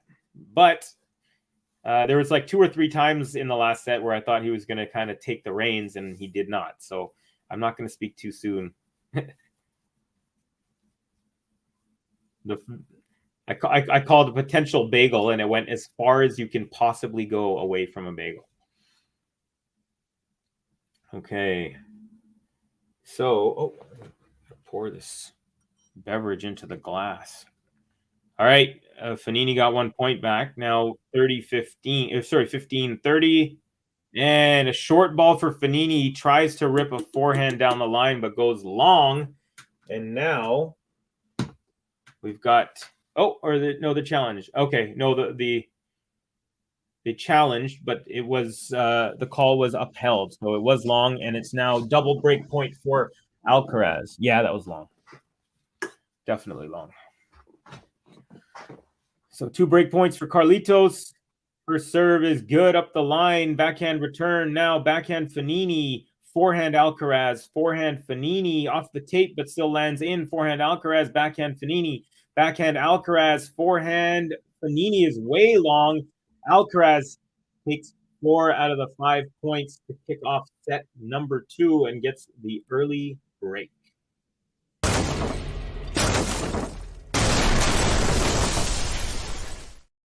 All right. So,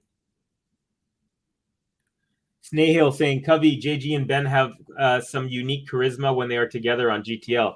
Yeah, they are. That's really great. I actually started listening to them before I ever saw them. So I would on Spotify, I was listening to their podcast, and I just really enjoyed their banter. And then I started watching them online on YouTube, and got to put a face to the names, and it was a lot of fun. But yeah, they're really, really good there.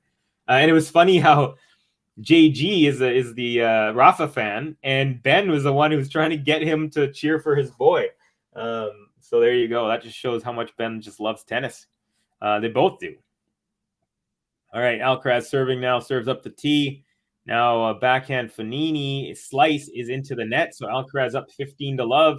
And he's real quickly won 5 of the first 6 points of this set. So looking a little bit sharper than either player honestly did in the first set. Tanya got to run on a meeting. Got to run in a meeting. Speak soon. All right, Tanya, have a good meeting, and thanks for joining us. Nice serve out wide. Alcaraz return is well long from Fognini. 30-love for Carlitos. Manor, how many breaks are we gonna have in this set? I'm gonna say less than the last set, which is not saying much because there was 8. My prediction is 5. That's still a lot. Alex BG1, big chance for Dimitrov to win a title in Marseille with Sinner out of the tournament. Yeah. I really wanted to watch Sinner versus Arthur Fils. But all these walkovers, man. Got who else walked over? We had, was it Pliskova was walkover. Iga got the walkover. Iga got the walkover against Bencic last round. Pagula got a walkover against Mukova today. So it's just walkover city going on here in the tennis lately. Nice out wide serve, backhand slice return, and Alcaraz hits a forehand off the net, and it lands in. Fognini goes cross court. Alcaraz, oh no, that goes long. So Alcaraz holds and consolidates for a 2-love lead.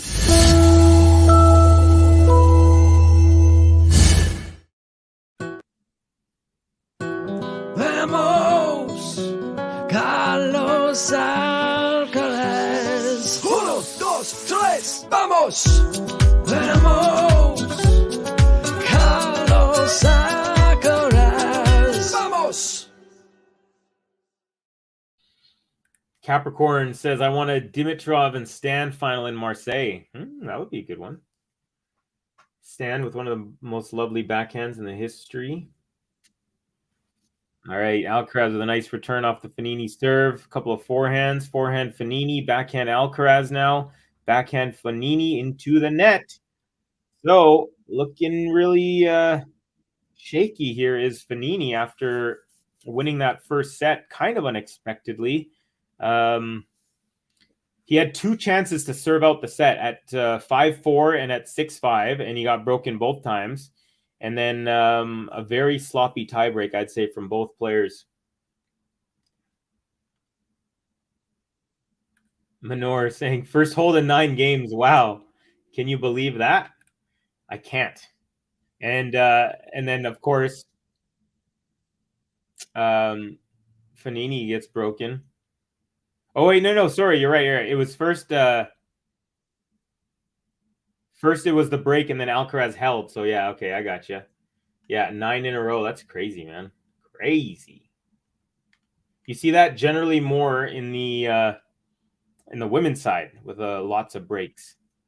All right, Alcaraz return up the line there, and then Fognini backhand goes well wide, and that was just it wasn't a hard shot. So Alcaraz again putting a little pressure on the Fognini serve. It's 15-30 now. More bars. It's Don Juan de Covey, Mr. Worldwide, a Brazilian on his left arm, another on his right. The kid from BC got game like Nintendo. Ladies line up. Maestro's bringing them to crescendo. Woo! That's dope. Nintendo crescendo. So that's, again, a multi-syllabic where he's not just rhyming the do, like Nintendo crescendo. He's saying Nintendo crescendo. So it's a multi-syllabic. Nicely done. Just like Fognini there at the net, puts away a forehand volley into the open space after pushing Carlos out wide on the backhand side. 30 all here.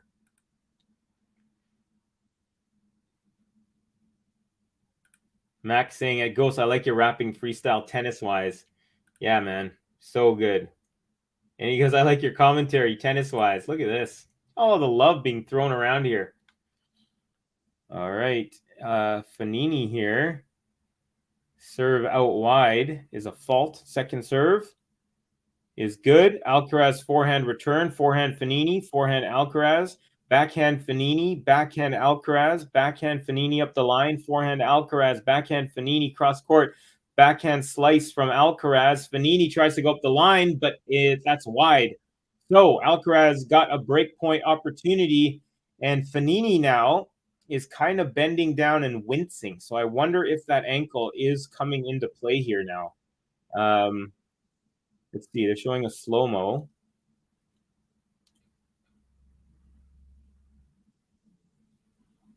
I think I was wrong earlier. I believe I said it was his right ankle they taped up. It's looking like his left ankle is the one that's bothering him.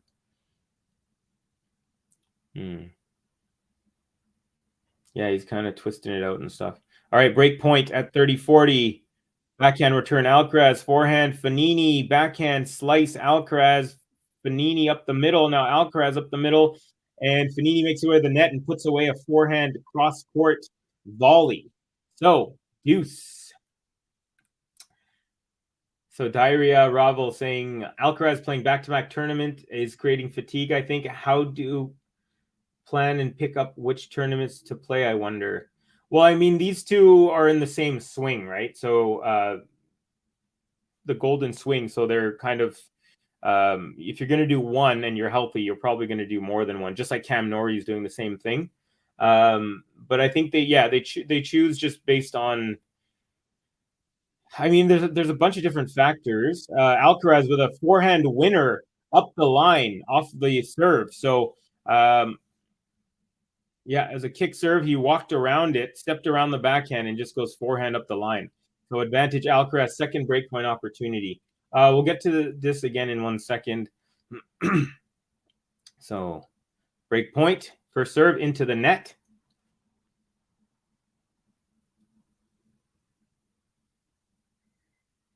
Okay, second serve, backhand return from Alcaraz is wide. Just not looking sharp. Back to deuce. So another reason why I think Alcaraz specifically chose this is because he won this tournament last year. So I think he wanted to come back as the defending champion. And then since he was here, he also went into Buenos Aires last week as well. So I believe that's why they probably chose it. Usually when you win a tournament, there's a little bit of maybe not pressure, but there's a feeling, double fault Fognini. So back to deuce.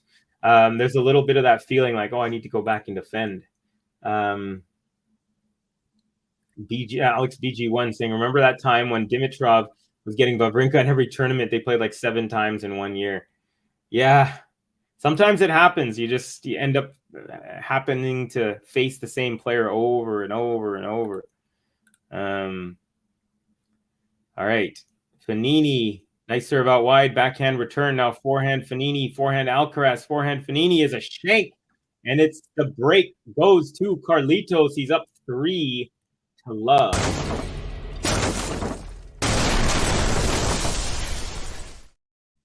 And the lamb shank.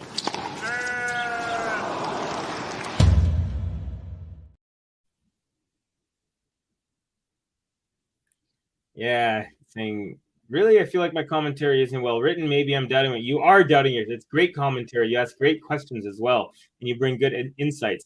Yeah, stop doubting yourself. Life is short, and you are cool. Yeah.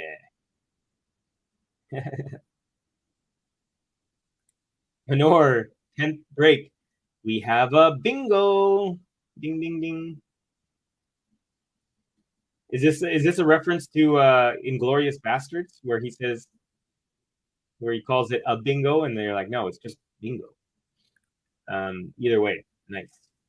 All right, let's check out some scores in case you missed it. From Doha, Lehechka takes out Rublev. Andy Murray takes out Muller. Medvedev took out O'Connell, and Auger Aliassime takes out Davidovich Fokina. So what that means is the semifinals will be Lehechka versus Murray, Medvedev versus Felix Auger Aliassime. So that's one. The other tournament, the one in Marseille, we had Michael Emer won over Goffin with had a walkover against Goffin. Arthur Fils had a walkover as Sinner pulled out. And then we had Hurkacz over Righty. We had Dimitrov over Brouwer, and we had Deminor over Richard. That's in Marseille. And I'm going to get into the, let's see here.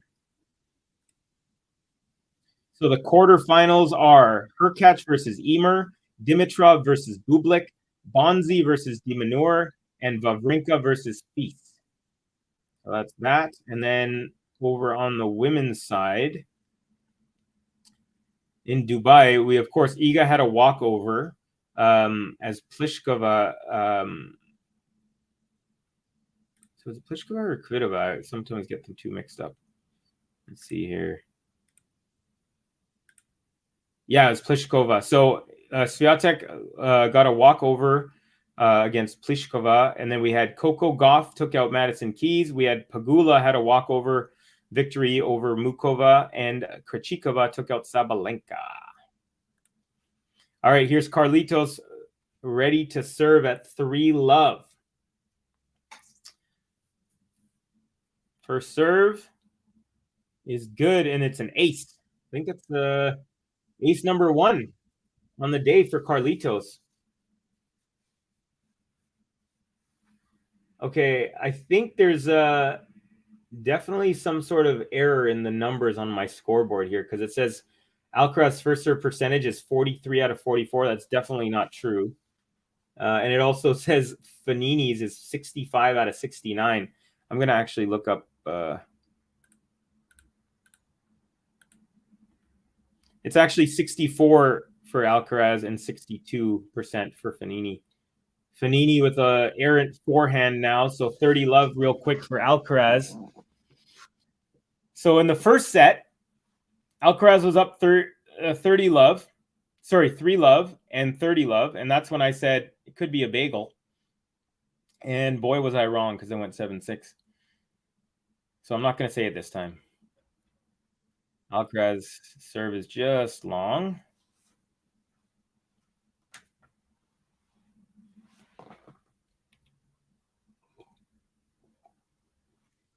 All right, Alcaraz, nice serve up the middle.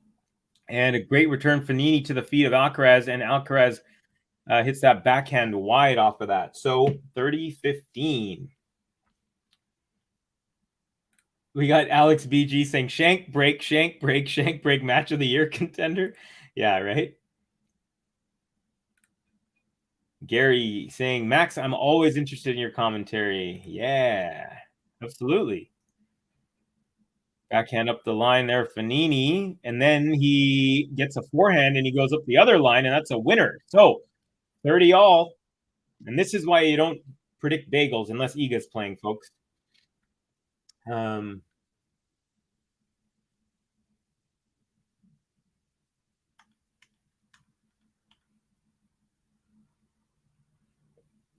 It was, you should apply in commentary box like with broadcasters, like live on TV with ESPN. You're good at this. Everyone agrees here. Hey, thank you, Daria. I really appreciate that. I would love to call these matches. I mean, I'm loving doing this right now here with you guys. But yeah, one day in the future, that would something that I've considered and hoped for. So let's see. But thank you. Words like that make me feel good about what I'm doing and make me believe that I can keep moving. Alcaraz with some nice forehands here. Fognini up the middle on the forehand, and now backhand slice Alcaraz. Backhand Fognini cross court, backhand slice Alcaraz, backhand Fognini into the net. And Alcaraz holds for 4-love. So a second consolidation, and he's cruising.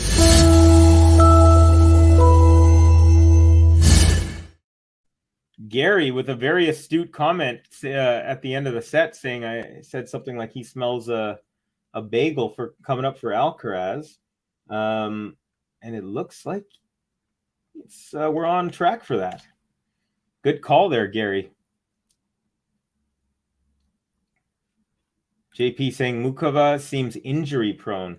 You know what? I actually haven't watched her much. Tennis is funny in that sometimes you watch for years and years, and you don't certain players you just kind of never run into. I have watched her, but not so much, and not enough to know if she is kind of injury prone. Yeah, she just kind of been off my radar generally, but yeah. Snehil saying it's 5:15 a.m. in India, and now I'm done going to sleep. Bye-bye. All right, Snehil, have a good one, brother. Great to have you as always, and get some rest. We'll see you again on another stream. All right, Fognini takes a couple of points here, up 30-love now. Down a couple of breaks, down 0-4, love 4 in set number 2 after winning the first one in a tiebreak. Manu Bajad saying betting odds is very good for Alcaraz.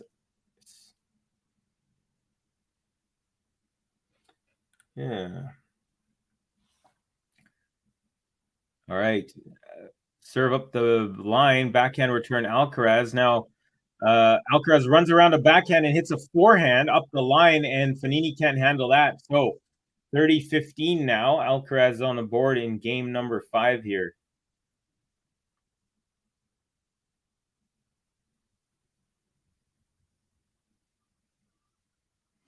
So I think this is one of those situations that could be good for Alcaraz. If he ends up winning this match, the last 2 matches he played, they were kind of average, and he doesn't usually have more than like 1 or 2 of these kind of performances in a row. So I'm thinking if he does make it through, he'll probably be a little sharper for the next round.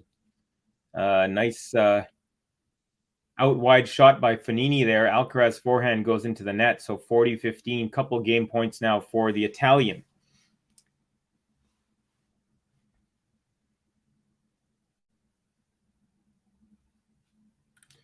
Manor saying, just wonder what's the difference between Wang Jiu and Wang Jinyu.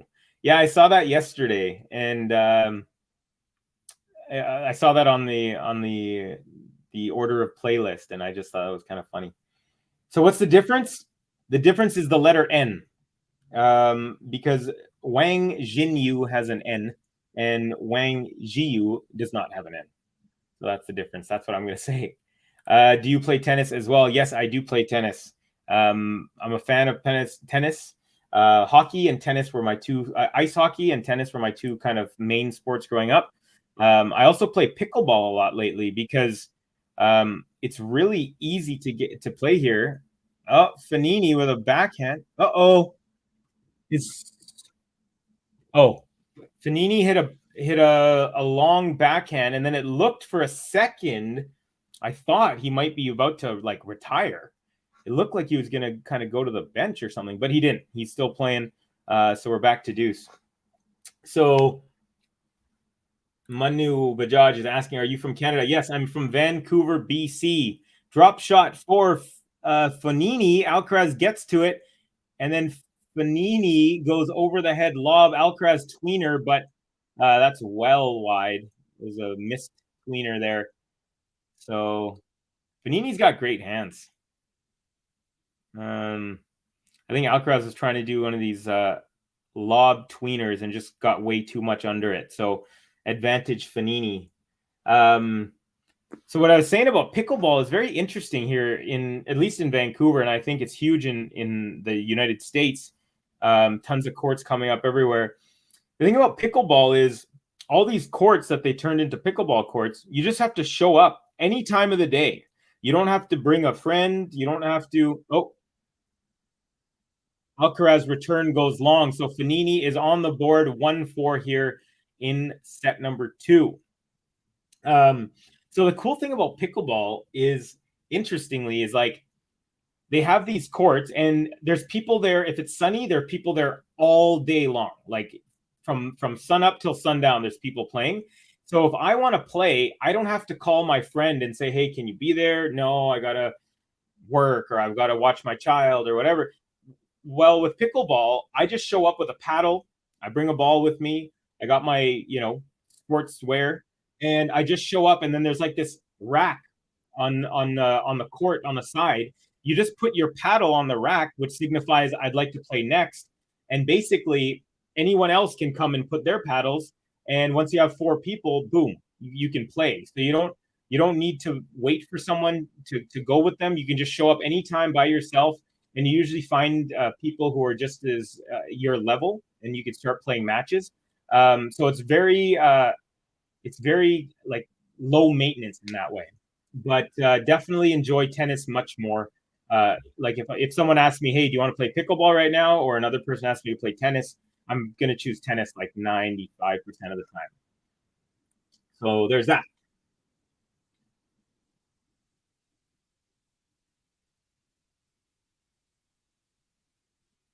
Okay. So Gary saying Mukova is such a good player, but she's just one brittle player thus far. I keep looking for her to get past that. I got to look into that. I did not. Again, like I said, once in a while you'll just, I mean, of course I know who she is. I just haven't watched too much. And if you had asked me why is she so injury prone, I would have been like, oh, I didn't even know that. So here we go. 4-1 Alcaraz serving. Trying to get back into this match, trying to draw level at a set of piece. Couple games away, but we still have a lot of tennis to play before that happens. Nice serve +1. Now Alcaraz with a drop shot. Fognini gets to it, but hits it wide. Oh, and he falls down. He drops his racket and he falls, and he's down on the ground, wincing. Alcaraz comes to the net, actually comes around the net to help him up. Very nice gesture. We give each other a nice little tap. Alcaraz picks up his racket. Hopefully he's fine. I think he's going to be fine. He doesn't look too worse for wear. His whole back is completely clayed up. So they're giving him a towel.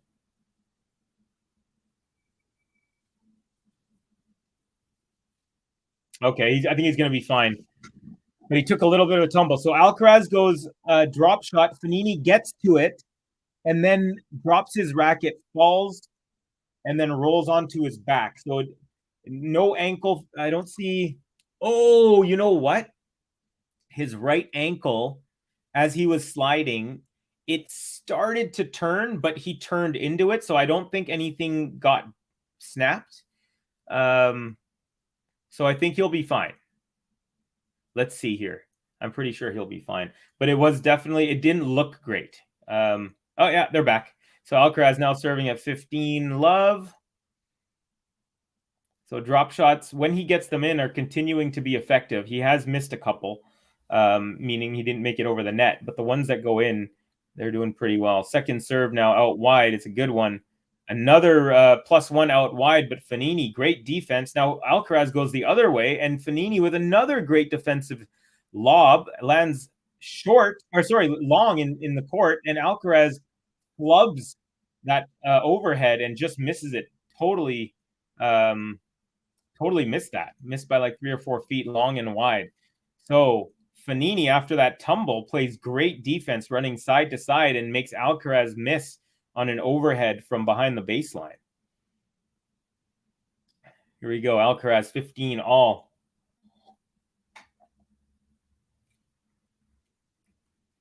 Nice return up the middle. And then forehand Fognini, forehand Alcaraz, backhand Fognini, forehand Alcaraz, cross court is a beautiful angle. Fognini gets that back, and then Alcaraz puts it away up the line. You know, Fognini is really good at, like, kind of what Alcaraz does, make the point extend.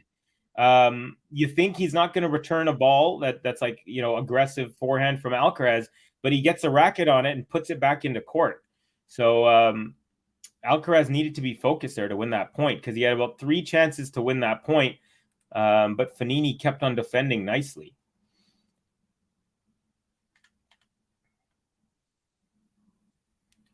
Okay, serve +1 here. Now we got Fognini with the forehand cross court. That goes into the net. So 40-15 double game point for Alcaraz. Manu Bajaj, are you from Canada? Yes, I am. I'm from Vancouver, the west coast of Canada.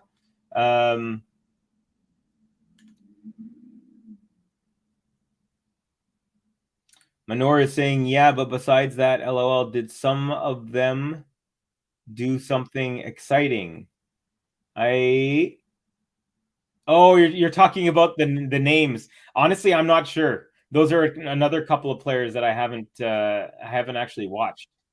Actually, maybe I've watched like fleetingly, like 5-10 minutes of a match, but I could not tell you the difference between the two, to be honest. Sorry, that was such a late response. I know you asked that question about 5 minutes ago.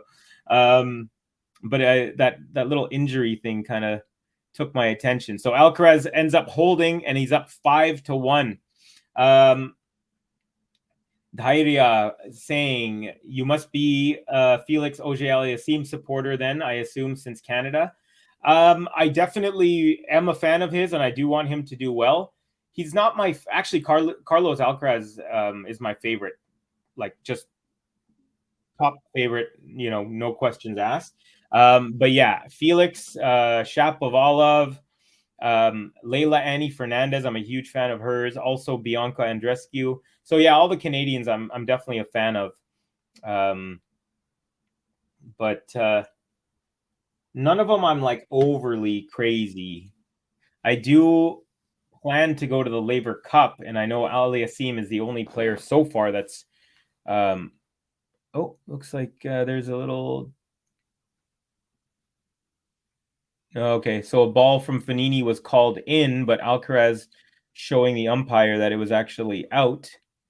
Yeah, it's a good call. They did in slow-mo. Definitely wide. So it is now 15 all.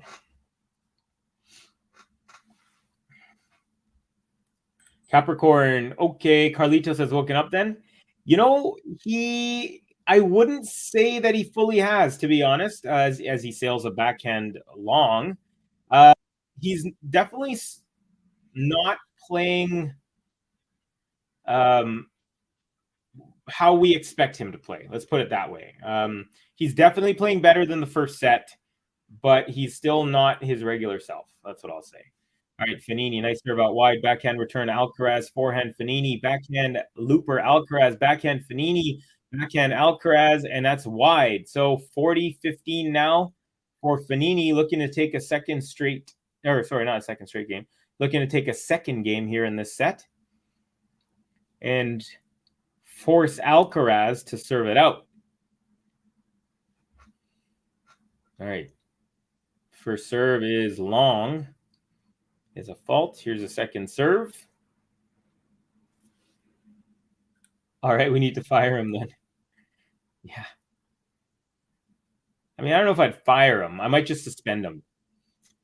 Forehand from Alcaraz, inside out, goes long and wide. So Fognini now gets a second game here in this set, and now Alcaraz will serve for the set at 5-2. So yeah, our scoreboard, if you're looking at our scoreboard, it has really weird numbers for the first serve percentage. The actual first serve percentages goes as follows. Alcaraz for the match is 67% first serve percentage, and first serve points won 68.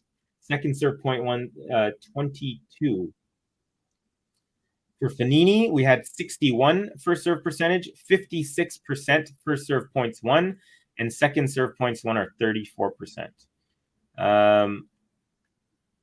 Alcaraz has converted 6 out of 15 break points, and Fognini has converted 4 out of 4 break points. So break point madness in this match. Okay. What do we have for likes, ladies and gentlemen? We've got 46 likes. Okay, 46. That's not a bad number. We only have 34 people watching, so I guess that's actually a pretty phenomenal number at the moment. So thank you all for your engagement and for the likes and the loves. 2 hours so far. The stream, the match itself is 1 hour and 50 minutes, 1 hour and 50 minutes. So Alcaraz now choosing choosing the correct tennis balls to start off this game number 8 in set 2.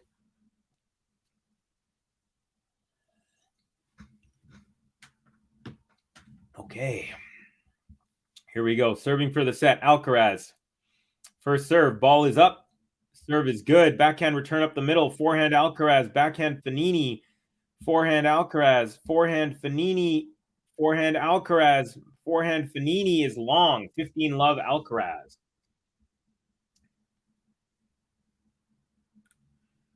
Do you do this live commentary only for Alcaraz matches? No, I do them for men's and women's, all kinds of matches.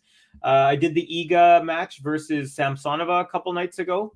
And pretty much anytime I really love doing this. So anytime I'm available and I'm asked to do them, I pretty much always say yes. So, Fognini return goes off the baseline and Alcaraz mishits it. It took a weird bounce off the baseline. So, it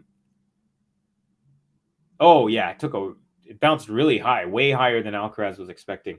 The answer is I do all sorts of commentary. And then also last week, I actually started a weekly segment every Monday where I just talk about all the things that happened in the world of tennis over the last week. It's called Covey's Corner.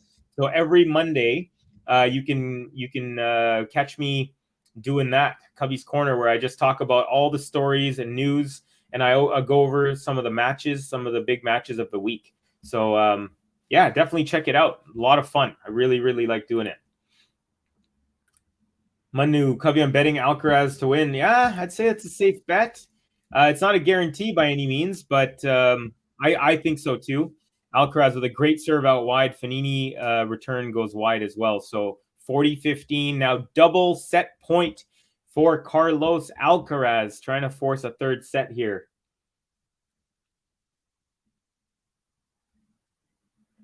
All right, Alcaraz, first serve. Serve is up. It's good. Forehand return, Fognini. Backhand up the middle, Alcaraz. Forehand, Fognini. Forehand, Alcaraz into the net.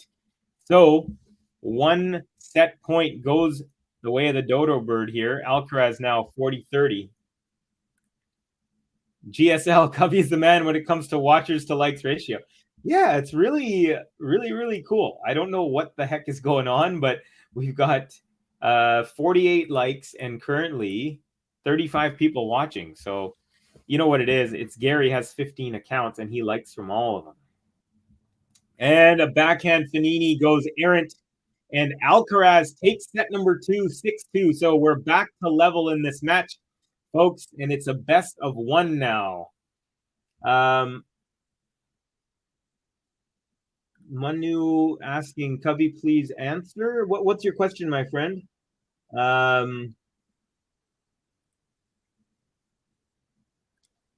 Watching the match again, Fognini is talking to himself a lot. Yeah, Fognini's a talker generally, for sure.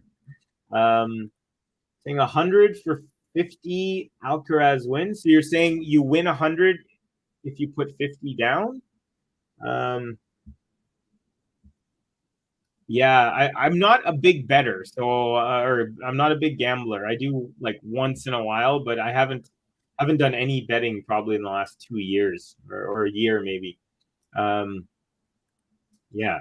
So sorry, I'm not the best help, and I don't want to be playing with other people's money so much. You know, I wouldn't want to say something and then you lose money, and then you know, me be feeling bad about that. So yeah. Let's see. Dallas Cowboys girl saying, does anyone know what the delay is in the Hana Uvardi match? Let's see. I don't know, but sometimes it could just be that the match before them. Oh no, it's over. Uvardi retired. After one. No, yeah. So Lynette was up 6-love, and then she was actually down 2-5. So Uvardi was winning 5-2 in the second set, and then they retired. So that's why that match is not being played. Dr. Storytell saying, come on, Alcaraz. Tanya Jovanovic, all right, I'm back. It's a turnaround. Yeah, it was. Thought this would happen. Yeah, that's a good call there.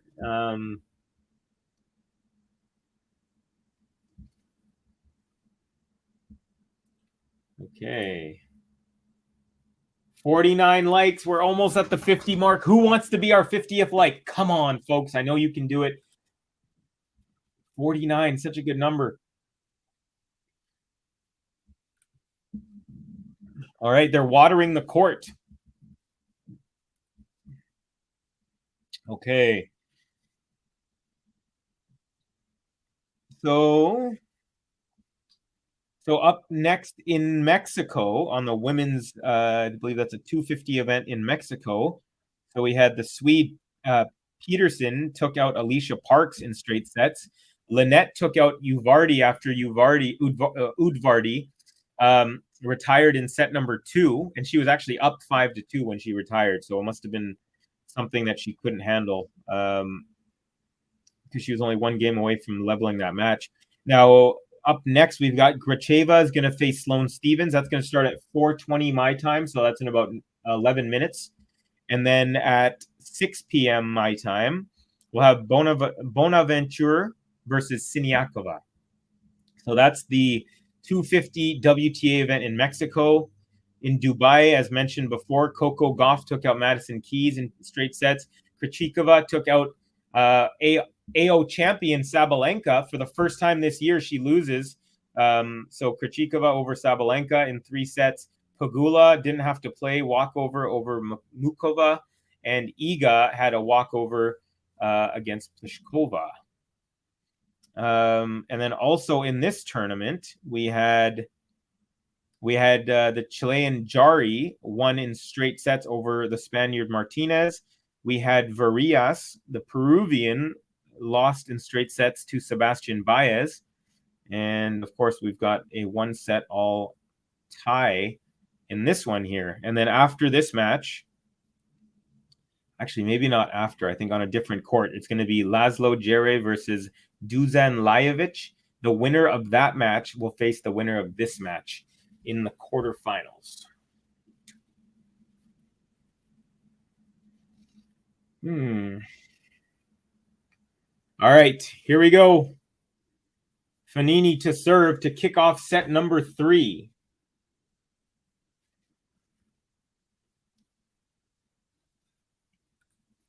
Daria Ravel saying, would you sponsor a ticket to Alcaraz match for 50th like? I don't think I would. That would be a very expensive like, because I'd have to fly someone out to the tournament and then buy a ticket. That would just be a little bit too much for me at the moment. But maybe if I end up working for ESPN or something and I have the chance, then I can bring you along. Hey, Gary, you got to 51. Hey, thanks.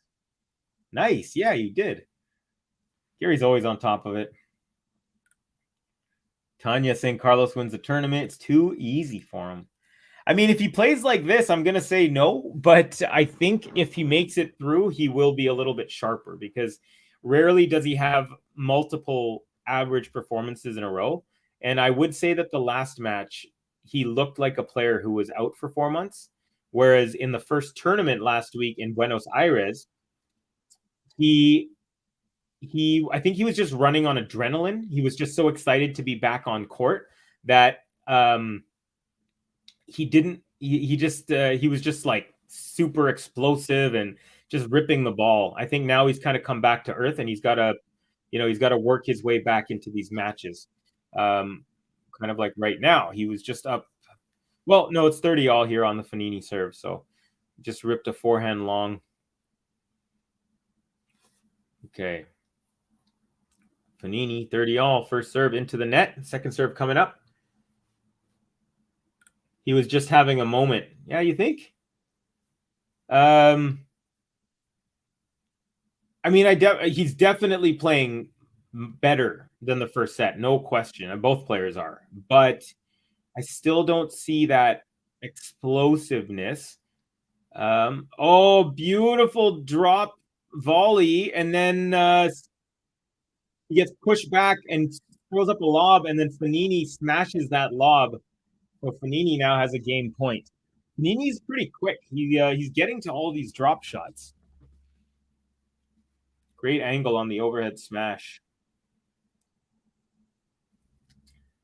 Let's see.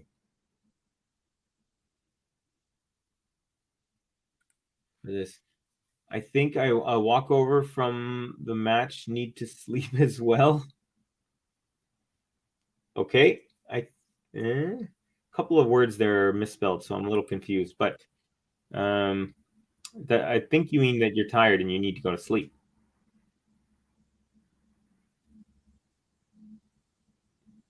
Backhand from Fognini goes into the net, so we are at deuce here in game number 1. It's the big moment here to start set number 3.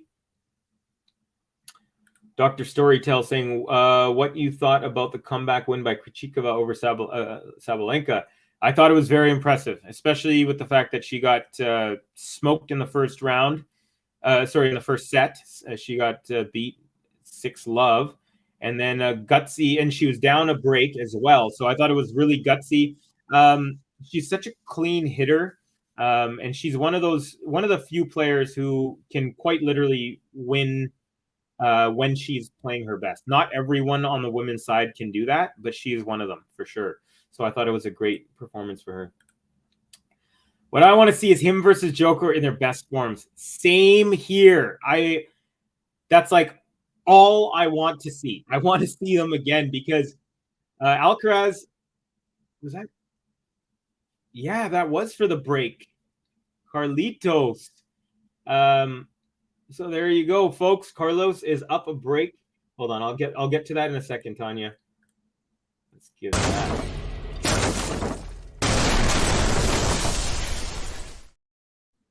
And Gary also agrees. Tanya, maybe the whole world is waiting for that, right? Yeah, I am too. So the thing I love about Alcaraz is that when he steps on a court, he believes he can beat anybody. And when he played Djokovic last year in Madrid, Djokovic still wasn't at 100%. He played a tournament in Serbia where he lost to Rublev in the final. and he was super gassed. Then I think he played Monte Carlo and lost.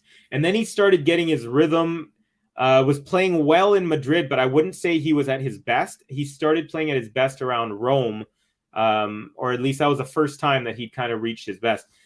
So yeah, I am excited and just waiting for that match the next time they play, and I hope it's a best of 5.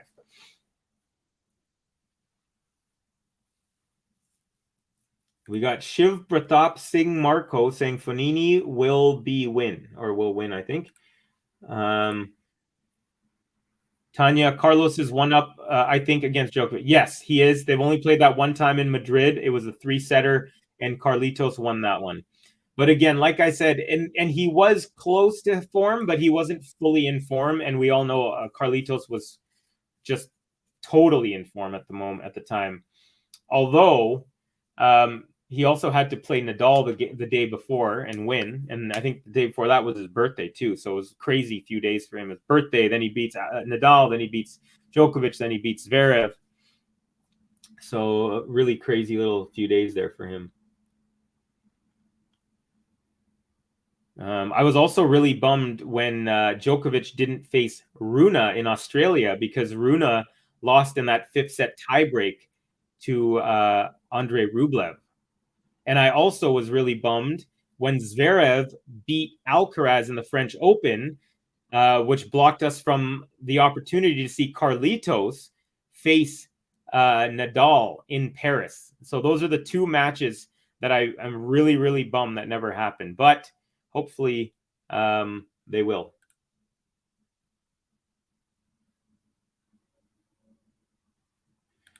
Yeah. I'm hoping we get to see, she's saying Joker and Alcaraz in America in the Sunshine Double. Yeah, same here. I really hope they let him in. I really, really hope they let him in. I mean, I've been to the States a couple of times since COVID, and they've never asked me. I had all my COVID stuff, my vaccine stuff on me, but they never even asked me. Drop shot Alcaraz. Fognini doesn't even try. 30-15 for Alcaraz. So yeah, I really hope they let him in. And if they don't let him in, I really hope that they face each other at the U.S. Open. Great question. Out of the 4 Grand Slams, which do you think Jannik will win first? I want to say Wimbledon. I love how he moves on grass. I absolutely love it. He is so smooth, so effortless. He's got the long, rangy arms. He's got a great running forehand passing shot. So yeah, I'm going to go ahead and say Wimbledon. What do you think, Max? Hey, Tanya, great minds think alike. Is that first serve? It's so funny. So they're just showing a slow-mo replay of the serve that's in dispute, and the scoreboard was actually above it. But anyways, Alcaraz serves up the middle, and backhand Alcaraz now, and that goes long. So 30 all. Fabio Fognini brings it back to 30 all.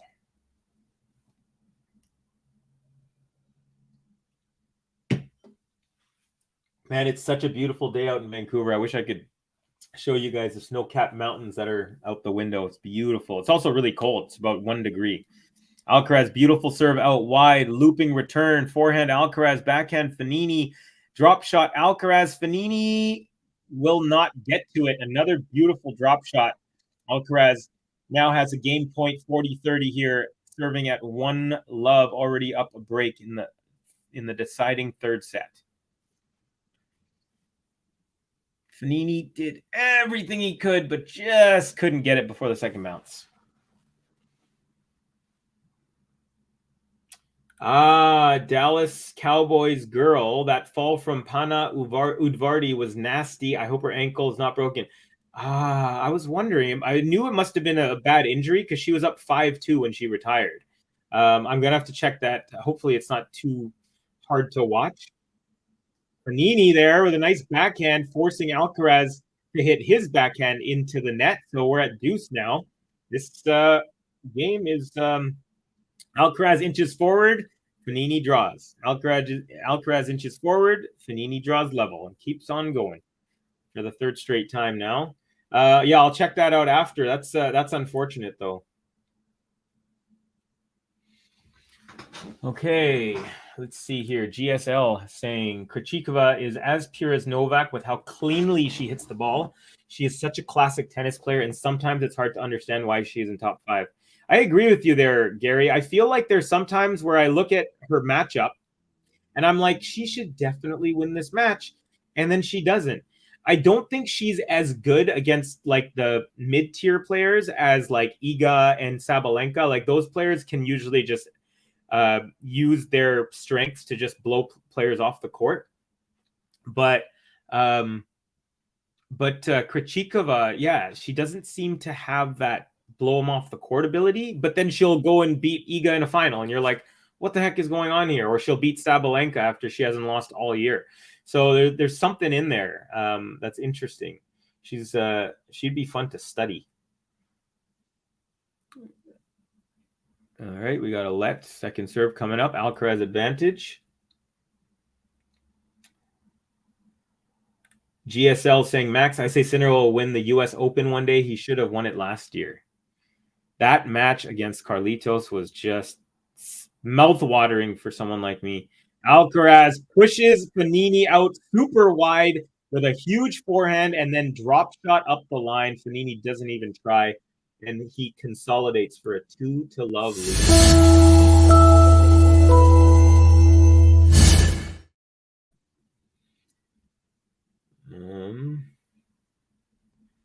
Now Max is saying, I would say Wimbledon as well. Covey, I liked your answer, and I agree on what you said about Jannik on grass.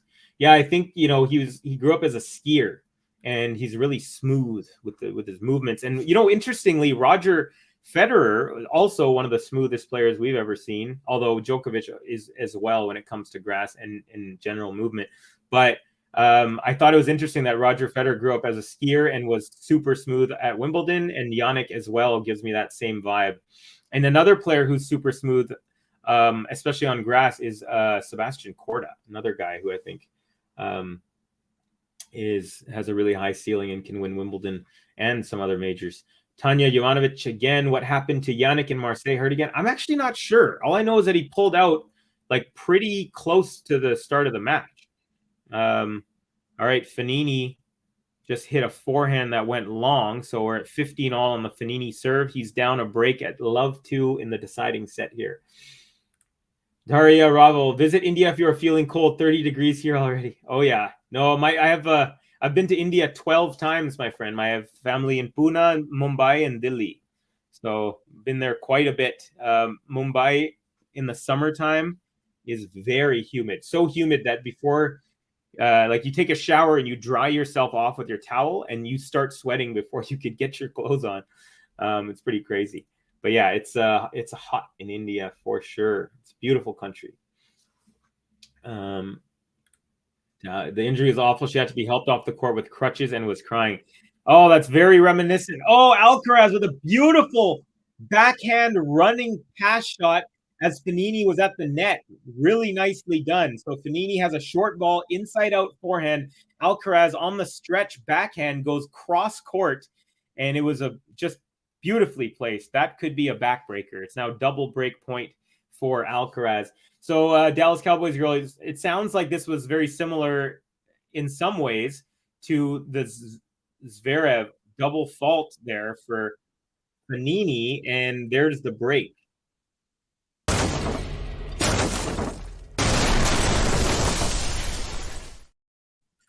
So what I was trying to say, I keep cutting myself off because the match, but it sounds like the Zverev injury against Nadal at the French Open when he like totally shred his ankle tendons, and then he had to. I think he got taken off in a wheelchair, believe it or not. So yeah, really really crazy.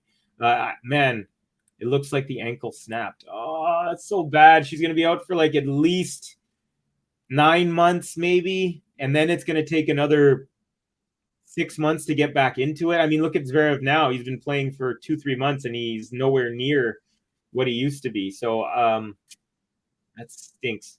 Unfortunate. Very unfortunate. Max N saying, Gary, I remember Jannik lost That match against Carlitos last year in the quarters of the U.S. Open, that must have been hard for Yannick.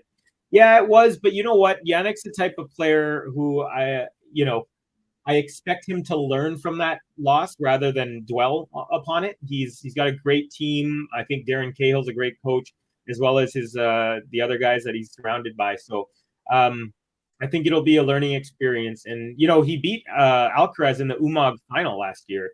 So he's got, after losing the first set, I believe. So yeah, I'm not too worried about Sinner. I think he's going to be fine.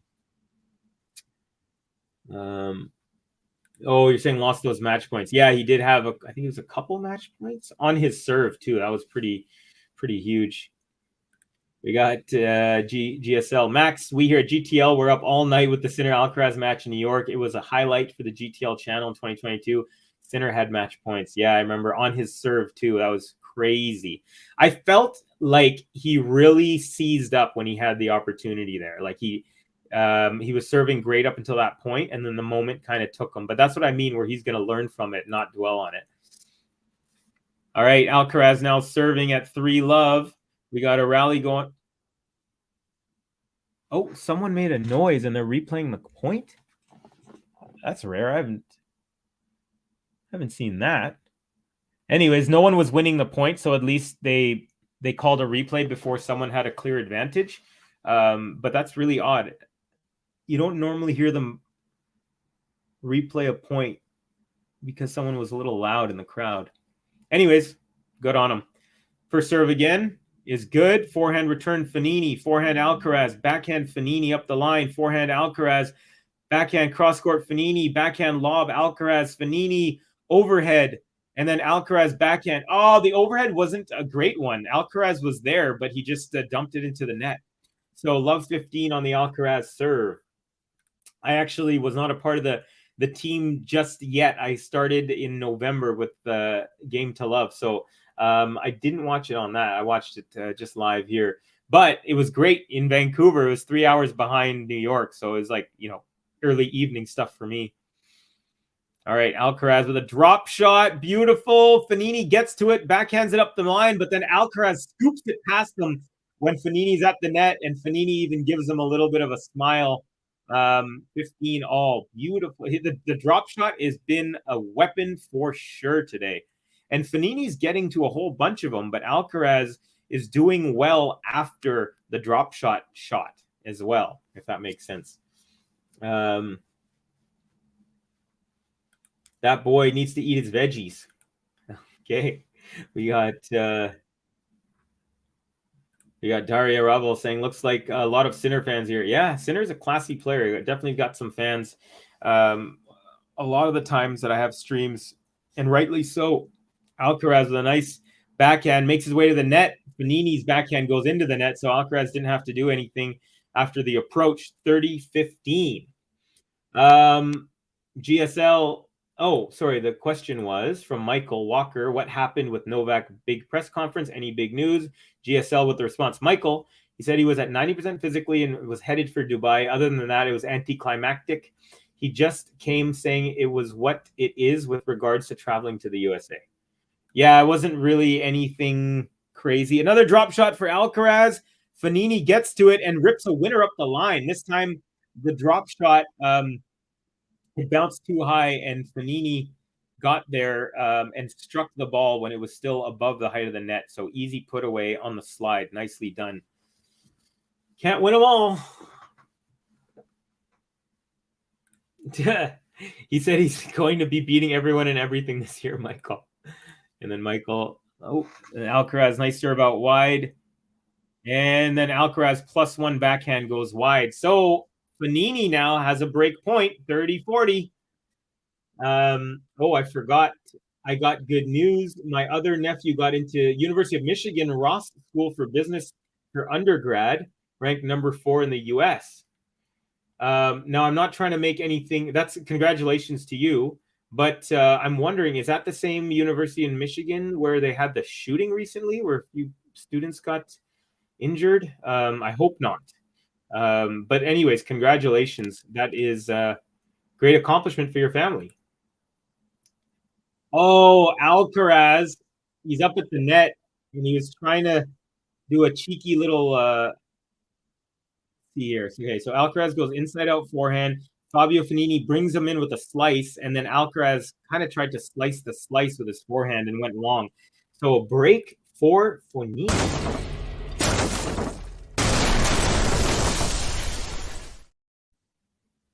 So you got Max saying congrats for your nephew, Michael. And then Michael saying Novak is good until 40, another 5 years. I have to say, when you look into Novak's eyes, you can see he's all in as ever to make history. Yeah, and you know what I love about Novak is every player who knows him and talks about him talks about how everything he does, like on and off the court, is for the benefit of him on court. So his diet, meditation, hiking. You know, this guy eats cashews and kale. You know, has like fruit smoothies. He's just he's completely devoted his life entirely to be a great tennis player, and I just love that. And he deserves everything that he's been doing. Let's see here, Jane from Brooklyn, right? Because I think I said Boston once. And yeah, it says, "Hey Covey, I've been lurking, but want to drop and let you know I always enjoy your streams." Thanks, Jane. I remember you were going for a run on when I was doing a stream. So I hope the runs are going pretty well as well for you. As the seasons go from winter to spring. Tanya saying Novak is a machine with no challengers at the moment. All right. Fognini with a serve +1, but Alcaraz is saying the serve was wide, and it was, it definitely wide. You could definitely see it. So it's going to be a second serve here. Yeah, definitely wide there. Second serve, Alcaraz returns to the backhand of Fognini, and that backhand goes wide. So it is now 15 all here. Fognini down a break, serving at 1-3 in the deciding third set. Okay.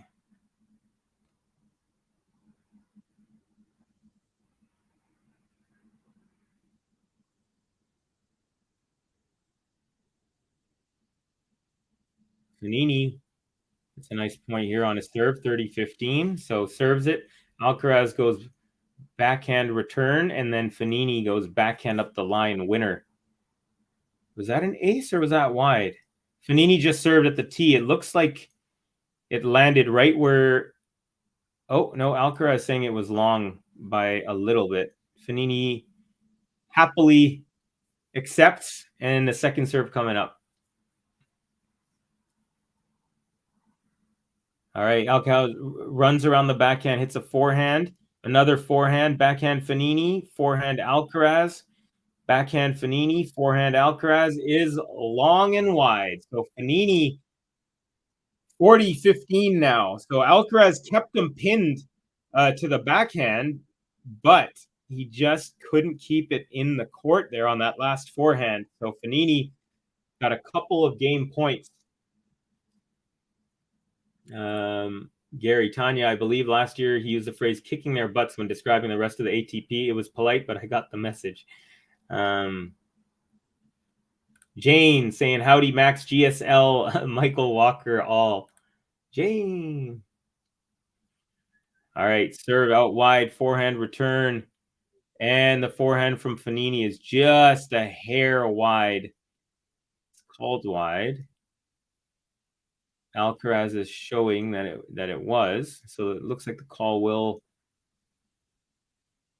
stands. It is long, it is wide by about half an inch. There's been about 3 or 4 points in a row now where there's been close calls, and it seems like everything's going against Fognini, but they are showing the slow-mo replay. Actually, that one's really close. The other 3 definitely were out, and they were the right call. But I could see his frustration. I mean, even if the calls are going, that it's the correct call, if it happens against you 3-4 times in a row, you still feel slighted, even though you shouldn't. And I think that's kind of what's going on right now. Great point by Capricorn here. Says, I'm not sure what Carlos is trying to achieve with this shot selection right now. Super weird. Yeah, I think this is what I mean by he's getting the cobwebs out from the 4 months off. You know, he's got to play his way through these moments where he's just not really on. And speaking of not on, he rips a forehand long. And so now Fognini holds, but Alcaraz is still up a break. So I'm going to give a button here for Fognini. Well deserved.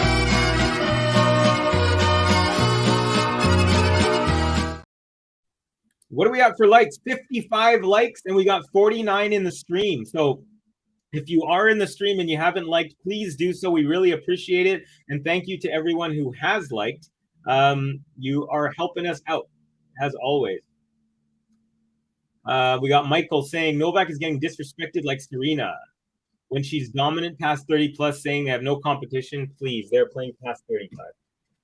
You can't talk crap about Novak. I mean, you can, but it doesn't make sense because he is proving by not playing several tournaments and winning all the ones pretty much that he does and coming back and taking the number one overall ranking. I mean, he's talking with his racket and his legs, and there's no rebuttal to that. Daria saying, are you on any platform, other platform, Covey? Would love to connect and talk tennis in person whenever you are here next in Mumbai, since you visit often. It's actually been about 5 or 6 years since my last visit, but yeah, definitely will be going again. If you look on right here, nope, there. That is my Twitter and Instagram handle. So if you give me a follow, I'll follow you back, and then we can chat there if you'd like. We also have a Discord if you're a part of the GTL. And I do have Discord. Just started on that a couple of weeks ago. So yeah, those are some ways that you can connect.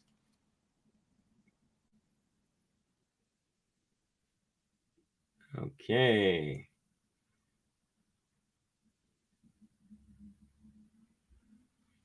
Michael Walker saying, it would be great if Carlos Alcaraz would be like Graf to Novak as she was to Navratilova in the 80s. Yeah, for sure. Like changing of the guard. Yeah, I can see that for sure.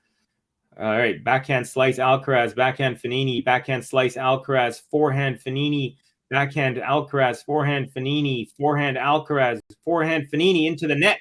Alcaraz takes a 15-love lead. Fognini is making this gesture like this, like either he's saying I'm asleep or he's saying I want to go to sleep and he's tired. It looks really funny. He's quite the character. I mean, he's seriously got so much charisma, does Fognini. Just the way he moves around the court, how well he can play, how he can kind of get in your head, how he plays with the crowd. I really enjoy him. Nice serve, a backhand return off the serve there from Fognini. Now backhand Alcaraz, backhand Fognini, forehand slice Alcaraz. Desperation goes wide, so 15 all.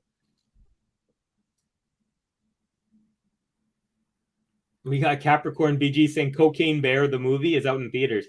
Now, I saw on Twitter, someone was saying, if you go watch that movie, wait till the end of the credits. Apparently, there's like an after scene. So there you go. Anyone who's going to go watch that movie, there you can check that out.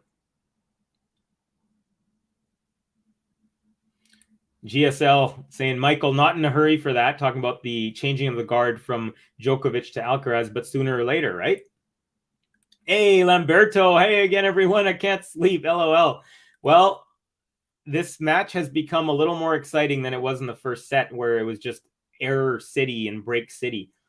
Okay, Alcaraz with a beautiful serve out wide, and then a +1 forehand ripper after Fognini responded with a return up the middle. Alcaraz with a nice roar after, too. So I think he's starting to feel like he's got to pick it up here. 30-15 now. Excuse me. Michael saying, once he felt that heat and humidity in India, he said, I prefer the snow in Canada. Yeah. Yeah, India heat's crazy. And then I went to Arizona State University, so I was playing in another place where it's like 35 to 45 degrees in the summer. Alcaraz pushes forehand out wide. Fognini can't handle that. He sails that one long. So double game point. Alcaraz up 40-15. He did that high whippy forehand and did the lasso follow through like Rafa. Okay. 40-15 now. Alcaraz game point. Serve is up. It's way long. Second serve coming up. I'll see you in 5 years in India. All right. Second serve is good. Backhand return, Fognini. Forehand, Alcaraz up the line. Backhand, Fognini. Cross court. Backhand slice, Alcaraz. Forehand, Fognini off the tape. And it bounces short into the court. And he gets a good bounce. Alcaraz could not get to it. And as is customary, Fognini apologizes. So I made a little, I posted on Twitter. I said, just as it's customary for players to apologize after they get a let cord, it's also customary for tennis commentators to mention that whenever someone does a backhand overhead, that it's the toughest shot to make in tennis. That's maybe sound a little convoluted. I thought it was more clever on the tweet, maybe. All right, great serve out wide, and then a half volley drop at the net on the return from Alcaraz. So he's up 4-2, and he's just a couple of games away from the quarterfinals. Capricorn, GSL saying to Capricorn, I saw Elizabeth Banks on a talk show a couple days ago. That movie looks hilarious. Yeah, it really does. I don't know if I have plans to see it, but I might, because I love popcorn, and I haven't been to the theaters in so freaking long. Tanya saying, I mean, look, if I wasn't a fan of Novak's, I would have been, all right, dude, give me someone else. Give someone else a go, because I felt like this when Pete Sampras was playing. Yeah, there's a little bit of a bigger gap in dominance from Sampras to Federer. It looks like if things continue to go Alcaraz they have, it looks like it's going to be a quicker transition potentially. All right, here we go. Fognini, love 15, second serve, backhand return Alcaraz, forehand Fognini, forehand Alcaraz, drop shot Fognini, Alcaraz doesn't get to it. Great drop shot and great moment to do it. He saw that he had pushed Alcaraz so far off the court with the forehand, and he even had actually a little too much height on it, but Alcaraz was so far back that it still bounced twice. Oh, he was so close to it.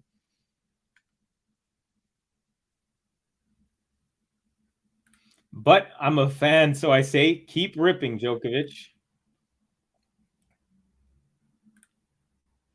I wonder how Krejcikova will perform against Pegula in the semis.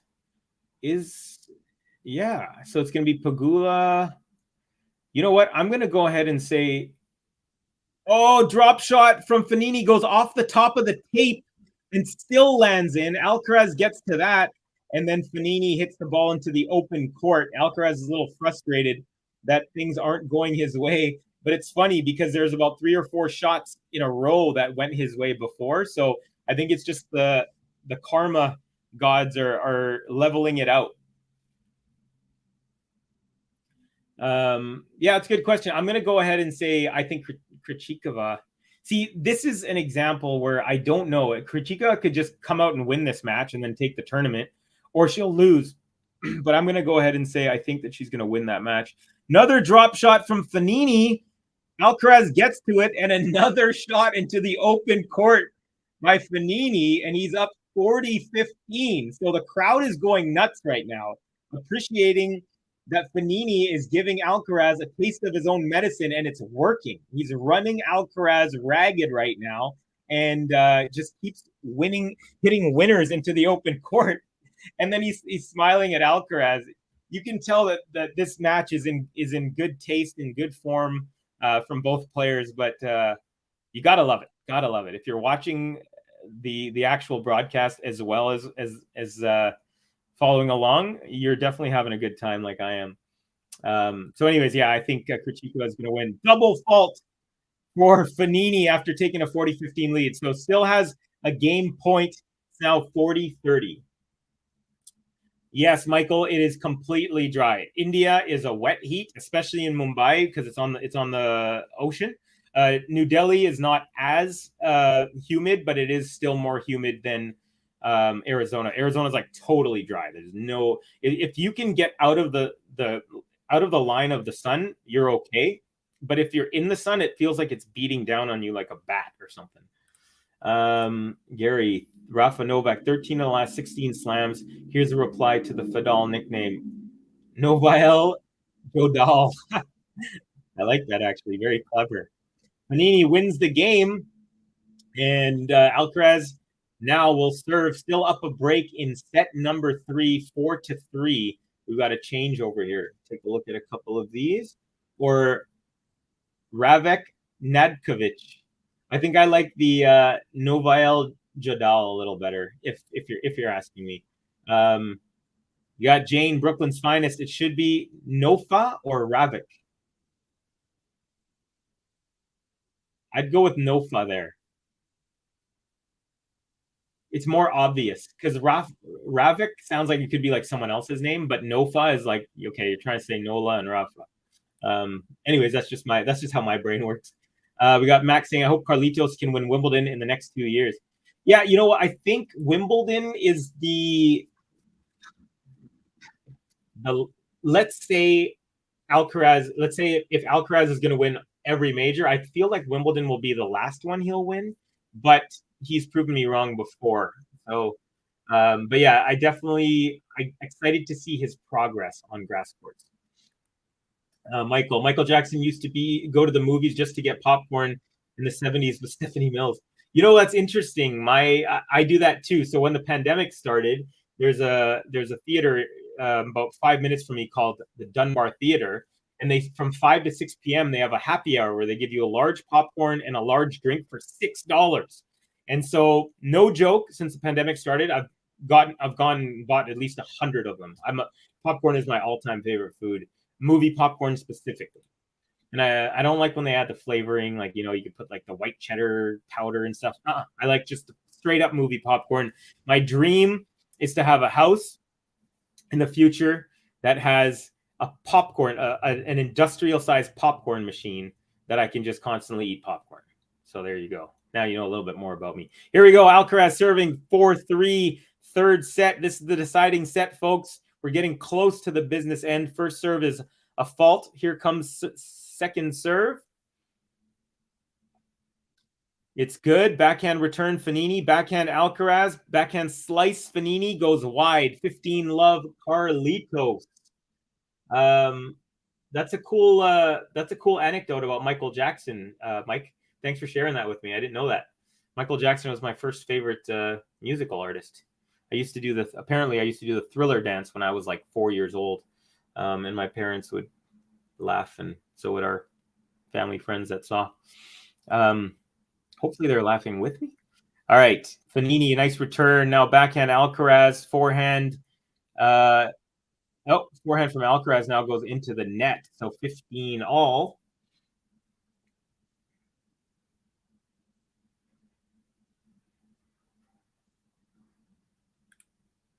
Or Nadjevic or Jodal.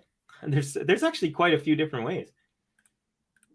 Meaning he didn't watch a movie. No, I get that. I've also done that as well. Several times. So what I have to do, depending on the theater, the bigger theaters, Alcaraz with a looper. Now we got Fognini, backhand into the net. So depending on which theater I go to, there's a theater here called Scotiabank Theater. It's a big one that has like 12 screens. And at the bottom, you have to give your ticket at the escalator, and then you go up, and then you're good. Well, I don't buy a ticket because I am not going to the movie, so I have to give them my driver's license to the ticket person, go up to the concession, get my popcorn, and then I get my ID back, and then I can go home with my popcorn. So yeah, I'm a huge popcorn fan. Huge. Alcaraz serve out wide, high looping return. Fognini. Alcaraz tries to go up the line, but that's wide. So 30 all. And a ball took a weird bounce on the Alcaraz side, so he's smoothing out that portion of the court.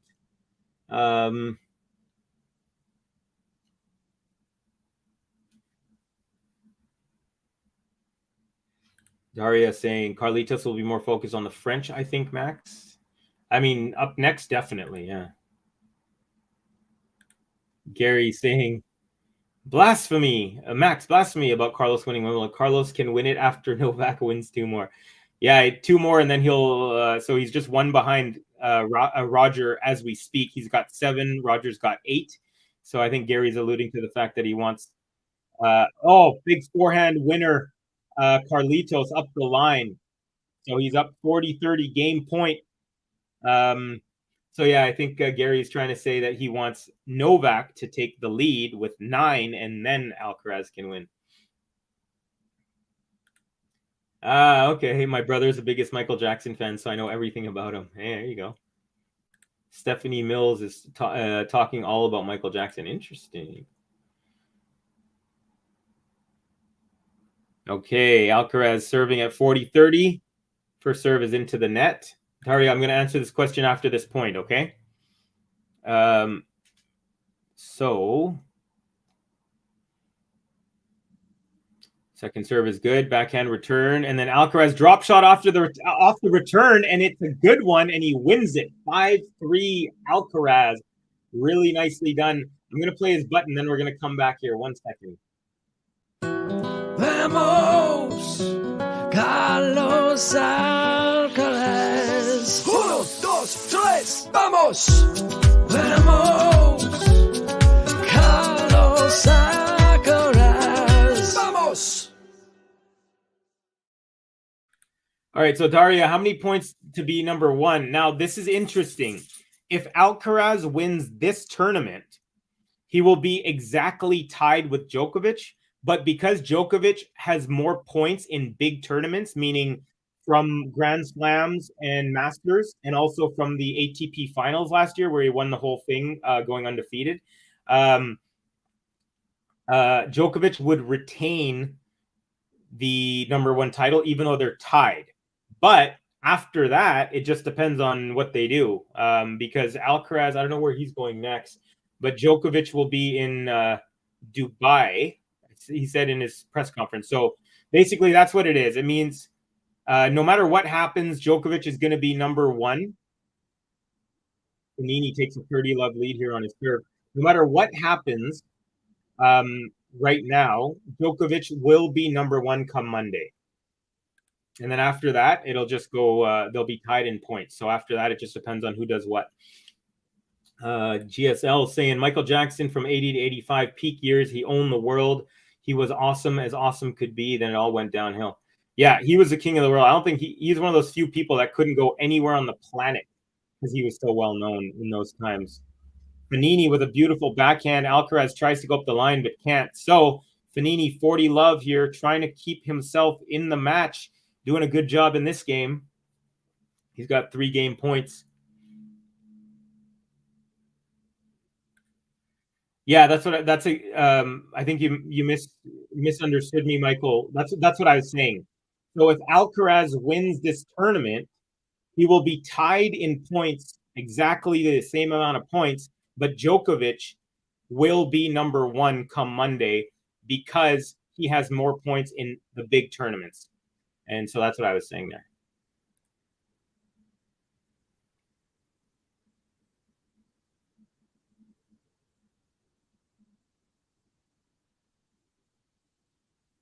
Okay, so Alcaraz now has about 90 seconds to sit and chill, and then he will pick up his racket and serve for the match. Can he do it? He looks calm. They're showing him right now. Doesn't look like he's overthinking. Fognini wiping his brow.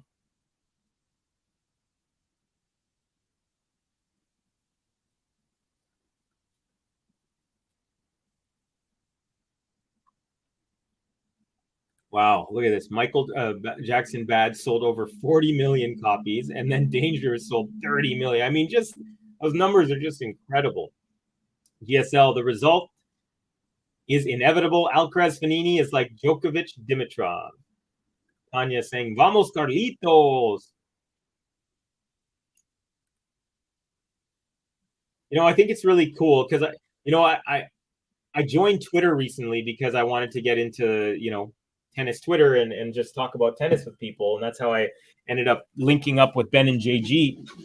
And one thing I didn't like about Twitter is how much the big three fans kind of squabble with each other. But I love here we got like Tanya, for example, or Gary, even though they're huge Novak fans, they still appreciate guys like Alcaraz and things like that. So I really like that about the GTL family, you know, everyone's like, they're not hating each other, you know, it's more about love rather than the hate. And I do dislike the hate that I see sometimes on Twitter. Alcaraz with a great serve +1. Fognini gets that +1, and then Alcaraz has an easy volley put away at the net, and he hits it into the net. That's the second time now.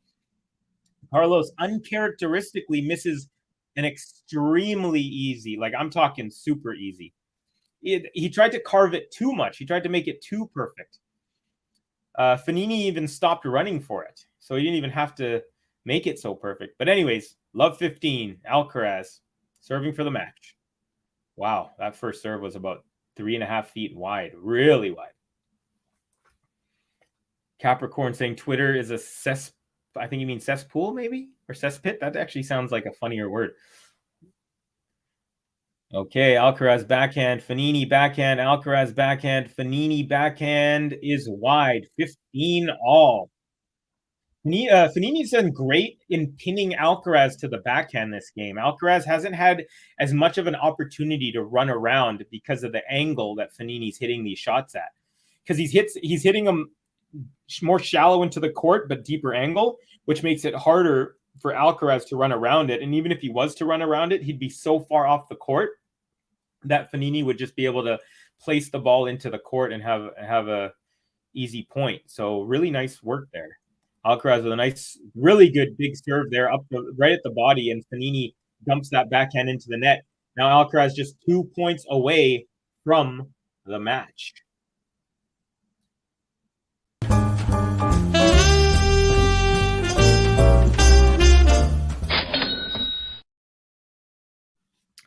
Okay.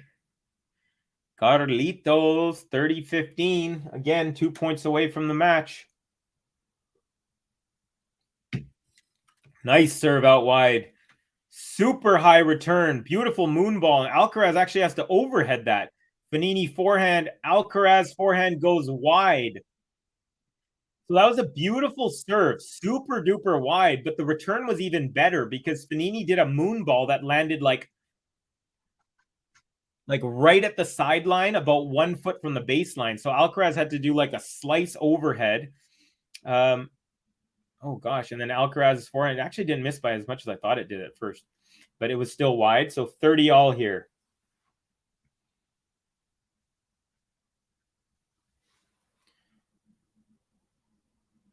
Okay, first serve is into the net.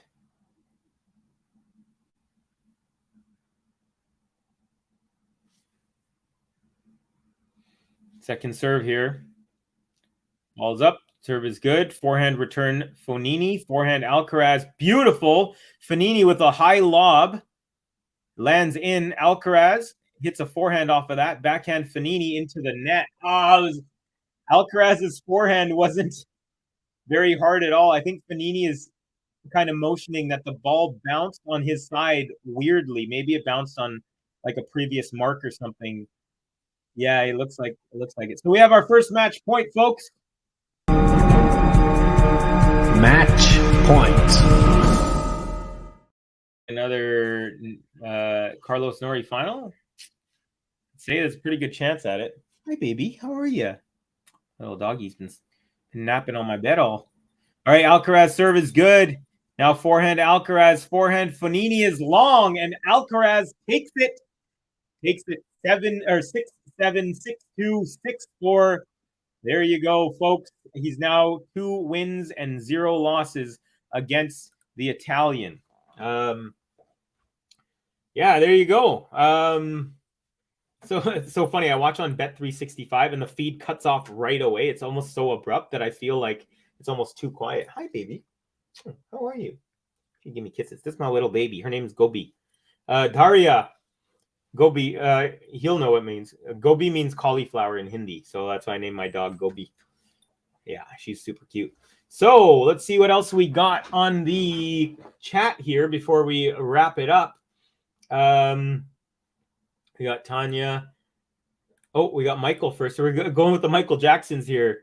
I don't think she is the best vocalist ever, but she did have an incredible voice. I think you're talking about Whitney Houston here. And yeah, she did have an incredible voice. Tanya saying, yes, absolutely. I think people hating on other players just because they are not their favorite player is so silly. And this is, she's speaking to in regards to when I was mentioning how there's this huge hate sometimes between the big three fans, which I find super annoying.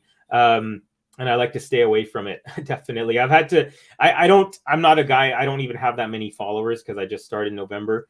So I don't block people, but I definitely try not to listen to certain people because it's just this constant bickering with each other. Tanya saying, plus we got to think about future generations and the future of the sport, which looks exciting. Yeah, absolutely. For sure. We got Daria saying, wahoo! And Tanya with the clap. We got GSL saying, Michael, sad but true about sad endings. I think you're talking about how some artists have sad endings to their life. My first was The Day the Music Died, Buddy Holly, Bye Bye Miss American Pie. Richie Valens, that was from, what is it, La Bamba, right? And then the Big Bopper in that plane crash. Max saying, Covey, thank you for the live stream. You're very welcome, Max. And keep coming with the insights. We love it. Don't feel shy or think that they're not good. They're great. Everyone loves when you contribute, and you're a great contributor to this channel. How did we get to how far we get? 58 likes. Not too shabby. Not too shabby. Thank you to everyone. We only have 26 people now watching, and we have about double the likes. So more than double the likes. So yeah, we did pretty well.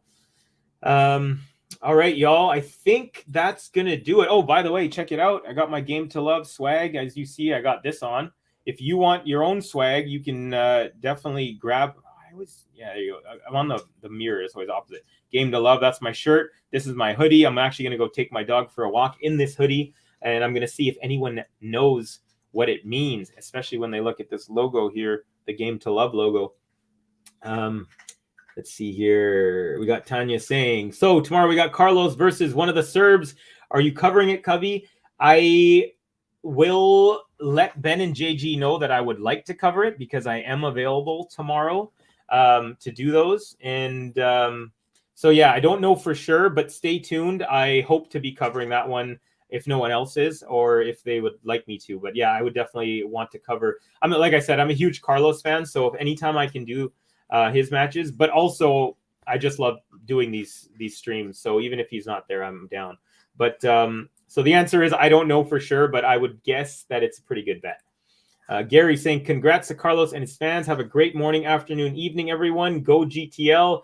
Thank you very, very much. Michael saying, what's the V on the hat? What's the V for on the hat? A lot of people think it's for Vancouver, which you guessed, but it's not. It's actually a company called Vissla, Vissla. But the L is actually an upside down 7. I just loved it because I was going on tour to do some rap shows in Alberta, and I just thought, oh, the V looks cool, and people think it's from Vancouver. So, and then we got Tanya saying, cool. If it's in decent time, I'll be here. Great. We hope to have you. Manu saying, Covey time in Vancouver is 5:04 p.m. 8 a.m. your time. Looks like it. Okay. And what is it right now? Your time? Where are you, Tanya, if I may ask? 8 a.m. your time. Yeah, I don't know what it would be my time, but these matches usually start around 11:30 a.m. my time for the first match. This was the second match on this court. But all right, folks, I think that's going to do it. Manu is saying, Tanya, 8 a.m. Oh, Sydney. Oh, you're in Australia. Okay. Then, okay, same as JP, Josip Piaka. He's in Australia as well. So, gotcha. So it means if it's 8 a.m. your time, it would be 1 p.m. my time. So, yeah, most likely I'll be doing that one. I'm going to ask Ben and JG right after this stream if I can do that one if they need me to. So, yeah, we'll see you all there tomorrow. And then one last thing. Oh, wow, you have some in common with LeBron when you remove your hat. What's that? That I have hair or that I don't have hair? I don't know. You let me know. Oh, Alex BG. Oh, okay. You're also in Australia. Bye, everyone, says Dr. Storyteller. All right. So, Daria, this is the last one I'm going to put up, and then I'm going to take off here. It says, see you again, Covey. Whichever time I will be there. Always up for Carlos, and your talk is cherry on top. Thank you, Daria. Really, really appreciate that, my friend. Have a great night to everyone. Thank you to all my Australians. There's a whole bunch of you. Compliment King is in here as well. Of course, GSL, Michael Walker. We had Lamberto. We had Max. We had Tanya Jovanovic. We had all of the All-Stars. We had, who else? We had KC. We had MJ at some point. So thank you to everyone who is always supporting us. We really appreciate it here at the Game to Love. And so I guess I'll probably see you tomorrow for hopefully another Carlitos match. Also, remember, every single Monday I have Covey's Corner. We're doing it weekly now, so I go over all the ongoings in the tennis world. So watch out for that. And so, yeah, again, thank you all very much, and we'll see you real soon. Covey out.